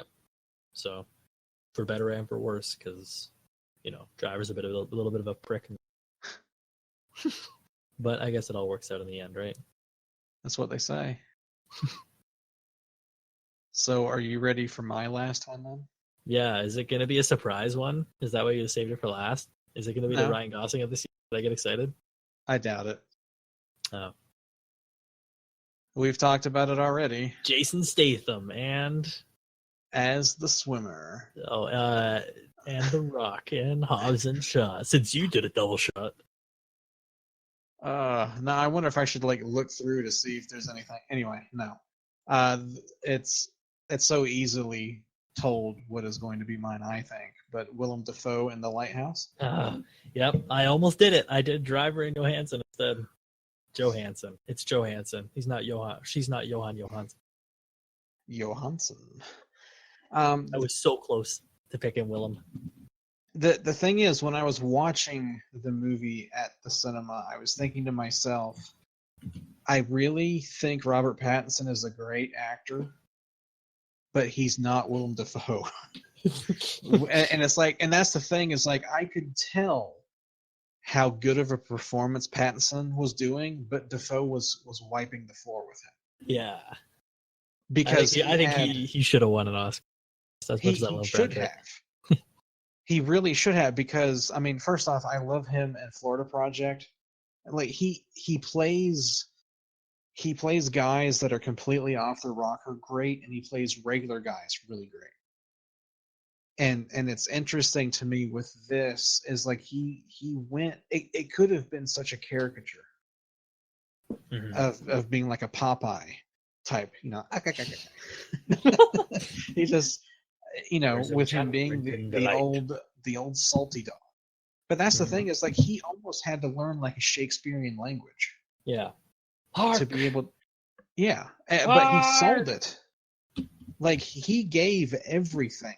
You felt like you knew exactly what kind of character he was, and then as he moves on, you can feel the frailty and the oldness in his voice, and you can feel. You're fond of me, lobster. I've seen it in your eyes. It's like he was genuine in what he was saying. He wasn't just memorizing lines and saying them. Yeah. It's like he was actually, he felt like it was someone that was expressing himself in only the way that he knew how. And that comes from such a place of care for the project as well too. He reached out actually to Rob Eggers, saw The Witch, and said like, I want to work with you. And that's how they kind of built the character, I guess, for The Lighthouse. It was pretty much around Willem Dafoe, and you can feel that. He feels like one of those characters that nobody else could play. Right. Yeah, because so much of himself was built into it. Yes, and of his hard work. It is one of the most marvelous things I saw. And for a performance to stand out above and beyond the production design and the cinematography, it's like it could have just all been camera work and period centric ways of shooting the film, and that could have been the only, like with 1917. You know, it's like technically that movie's amazing, but the performances and the acting, you know, give or take, it doesn't really hold it back almost. Yeah, but it's like you have all this stuff, and over top of standing above all of those is the performance. So anyway, yeah, a fantastic performance and a fantastic movie, the whole lot of them. So congratulations in quotation marks. Because they're never going to find out about it. We'll be sending you your awards through the mail, since the coronavirus will get all of us. To Florence Pugh, Brad Pitt, Joaquin Phoenix, Adam Driver, Scarlett Johansson, you all are amazing. You all should win a real award. And some of them did. Some of them did. One of them. Two of them did. Anyway. And now, Garrett, after such a long duration of various other things like Liquisha, we've come to our final two awards. The biggies. The conjunction junction. The ones we may not actually have to talk too much about, but we'll find out very shortly. We're starting with Best Director. The man or woman who carry the film. Let's be honest, it's not going to be a woman. Unfortunately. Greta Gerwig. So close. Well, I didn't see the movie. If I just didn't like weird shit, you would probably be the pick. Because Little Women... Okay, let me honorable mention this, okay? Right off the bat. Little Women is legitimately one of the most finely crafted movies I saw all year. That thing is meticulous. It is confident. It is literally perfect in every way. It knows the tone it's going for. It knows what it is, what it could be, what it needs to be, what it wants to be, what the other movies, and how to be better than that. It is Little Women by women.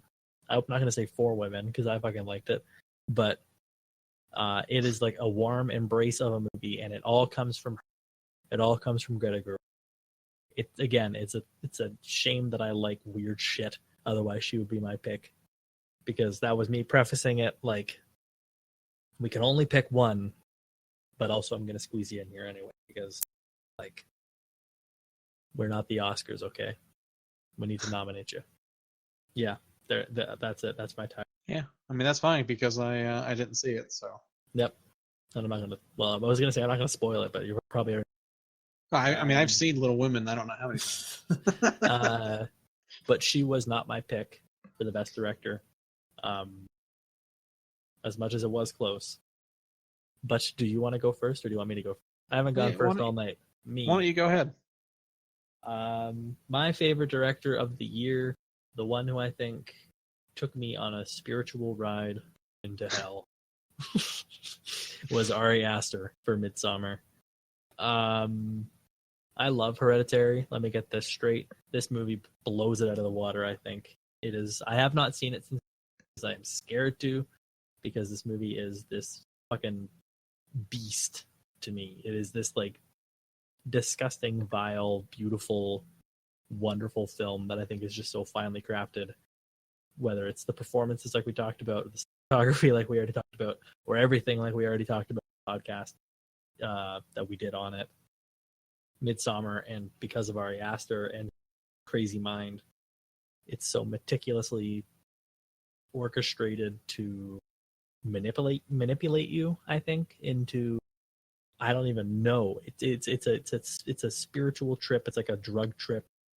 It feels like a religious movie at times, but also not. Like you talked about themes of relationships and all that kind of stuff. There's a catharsis through it. I think he said he actually did write it after a breakup, and it feels like that, or he made it after like a shot it after a breakup, and it feels like someone coming to terms with that through horrible, terrible, disgusting events. And as we talked about in our cast and another thing, it's just one of those crazy ass thrill rides. I didn't, as much as I love Quentin Tarantino and how much that was, and Martin Scorsese, and how much that was like the refinement of a career, basically, both their movies, or like Bong Joon-ho sneaking in all of a sudden. I got to mention him once. We haven't talked about that all night. Sneaking in to mainstream movies with Parasite and this like wonderful dark genre blend. I think Midsommar did that too, but it did it on a lot more fucked up of a scale, which is what I like. And Parasite is, at the end of the day, kind of not conventional, but like tame, I guess, compared to some of the shit in this. I don't know how this was released in theaters, a lot of it. And Parasite's even tame for South Korean film. Yeah, I know, exactly. I don't know why this turn of phrase just came to my head, but it takes a lot for you to be able to smell the bush in a movie. Okay, but Midsommar, I don't know why, but I could like smell the bush. It was kind of weird. It's kind of gross. Okay, that's how I feel about this whole movie. It's gross, but it's cathartic and it's beautiful and it's wonderful, and it's all these crazy things all at once. And that was a way of me sneaking it into Best Picture, I guess, as well too. But Ari Aster crafted a wonderful film. That's why I think he was my favorite. It was a refinement of a movie I liked before, because it touches on a lot of the same themes, and it was somebody that was just so confident in craft that they were willing to not compromise on anything and just provide this weird ass movie that I saw in a theater with a bunch of old people. And it's a hilarious movie, let me say that too. It's funny. It's I can't. We did a whole podcast on it, and I'm like ranting about it now, and I feel like taking up time to. But it's just this movie of like so many varied, orchestrated different parts working in tandem to create this like otherworldly experience. Wonderful stuff. Okay, I'm done. Very good. Well, you know I like it too, obviously. Yep. I'm giving the director nod to Tarantino. Da-ba-da-ba. Not surprising. I mean, the best directors that there ever were have never won a Best Director Oscar. So this stays true with Tarantino. I think it is an encapsulation of his career. I think he completely captures a time period. Um, it was so hard for me. It was like I love the production design, I love the cinematography, I love the acting that's done throughout the film, but nothing in this film stood out above the rest. It was a high consistency of every facet of the film. Right. And so it's like it was completely Tarantino's vision for the characters, for the style, for the story it was telling, for everything. And his trademark stamps were all over it. And so while I loved Midsummer, Ari Aster's only made a couple films, and I'm sure he has like more Mm-hmm. things in him to tell. But it's sort of like for someone's last movie to, or air quotes last movie to be my favorite movie of theirs. Yeah. It really, especially as much as I like Reservoir Dogs and just crime films in general, to kind of like do a hangout film that for a Yeah. lot of the runtime you're just with characters, Just and for chilling that, yeah, for that to be like, yes, I want to just chill with these characters. again and again and again because I've seen it Right. 5 times. So that's the reason why, because I knew he had everything to do with it since he's also the writer. And I was so close to picking him as well too. I figured you would, which is why I didn't. Again, can talk about more stuff. But same thing, like before I discovered Lynch, Tarantino was my favorite filmmaker, is pretty much still my favorite filmmaker. And like you said, like the culmination of a is so prevalent in it. You can feel things from his other movies, but also not. His like decision to make it very restrained, quiet for most of its runtime is just wonderful. And I mean, we talked about it at length in the podcast on this one too. But yeah, like you had said, it's wonderful to just hang out and chill with the character, and it's him at his full force. And there might be a little bit of editing issues. Some people think I don't really mind it all that much, but yeah, it's a movie that's just lives, and it's like it's all because of him, basically. It literally is. I mean, he said it in his Globes acceptance speech. He's like, "This is me. I did it. It's all me." Yep. Yeah, I mean, to me, the editing side was a stylistic choice, Yeah. which for some Well, I reason mean, people will never understand. yeah. Well, I 100% agree. People like ever since was it Sally Bank passed away, that his films have been like way worse. I don't see it. So what about Best Picture? Okay, it's time for the big one. The best motion picture of the year. Your favorite movie of the year. Is it? Well, you already know what it is. Do I? Because, LaQuisha. well, you already know because I've had it number one ever since I fucking saw it. Me too. So now it's time for us to talk very briefly about a movie we just talked about a second ago. Yeah, Once What Upon is a Time that? in Hollywood is my favorite film of the year. And I would agree with you. It's a film that is very quickly sneaking in, honestly, to my top 10 of all time. So Oh wow. yeah, very quickly sneaking in there. And I feel like if I see it a couple more times and I still feel the same way, or if I grow to like it more like I do, the movie is knocked back and feels like 40 minutes to me now. Like it's such a breeze. It's easy breezy. Cover Girl? No, never mind. Yeah, it's just this like I said, this world where you just live, and it just feels so lovingly crafted in every single way. I love that, and I'm sure I'm just bullet pointing from our other podcast. I love like how all the music is diegetic, that it's like actually within the world. I love stuff like the skipping of the radio as time passes by, and like just everything in the movie works for this atmosphere of just like hanging out with buds and chilling back and thinking about the better times. And I mean, we briefly talked about The Haunting of Sharon Tate in the worst movie discussion.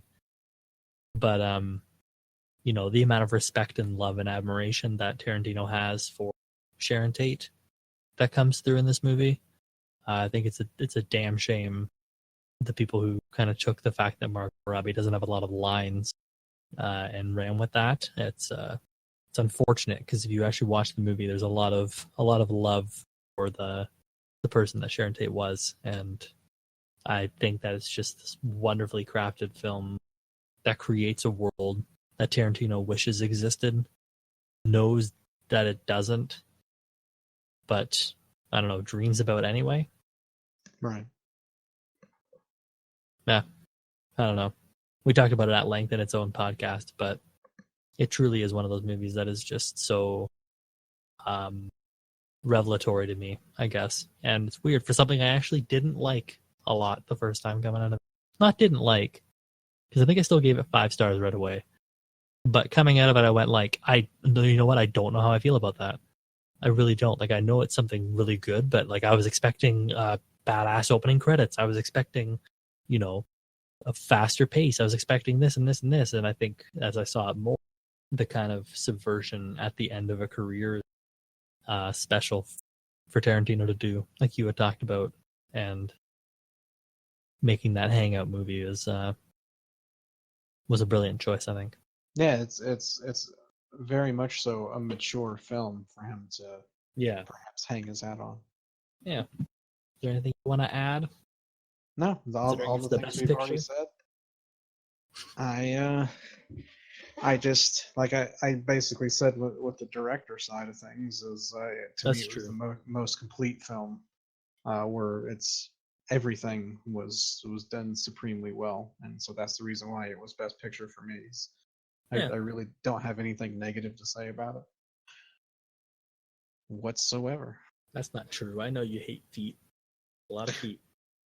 I don't love feet, but it's like it didn't bother me that it was in there. I don't care. I mean, flower children walked around barefoot all the time. Yeah, so did you. No, I actually always wear socks and shoes. I am not a hippie. Well, we do technically have one more thing that we could just mention briefly. I was going to say, wasn't that fun looking back on such a nice and calm year, all things considered, as we're slowly diving into the shit. Isn't that right? And as we slowly die. as we slowly dive.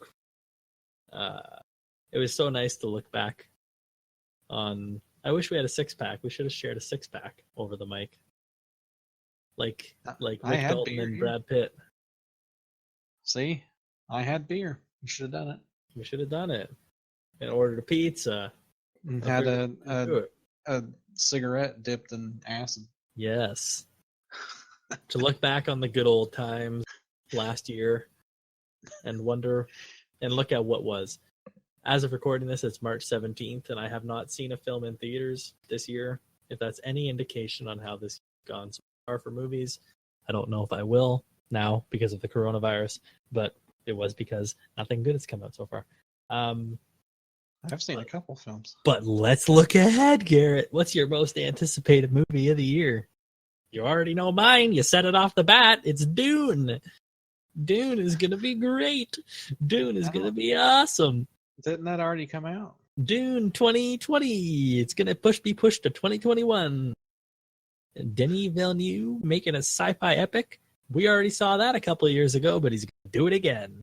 This time it's going to be large scale Star Wars for adults, and it's going to be from somebody who actually read the book and liked it a lot. And sorry, David, I like you. You're my favorite director now.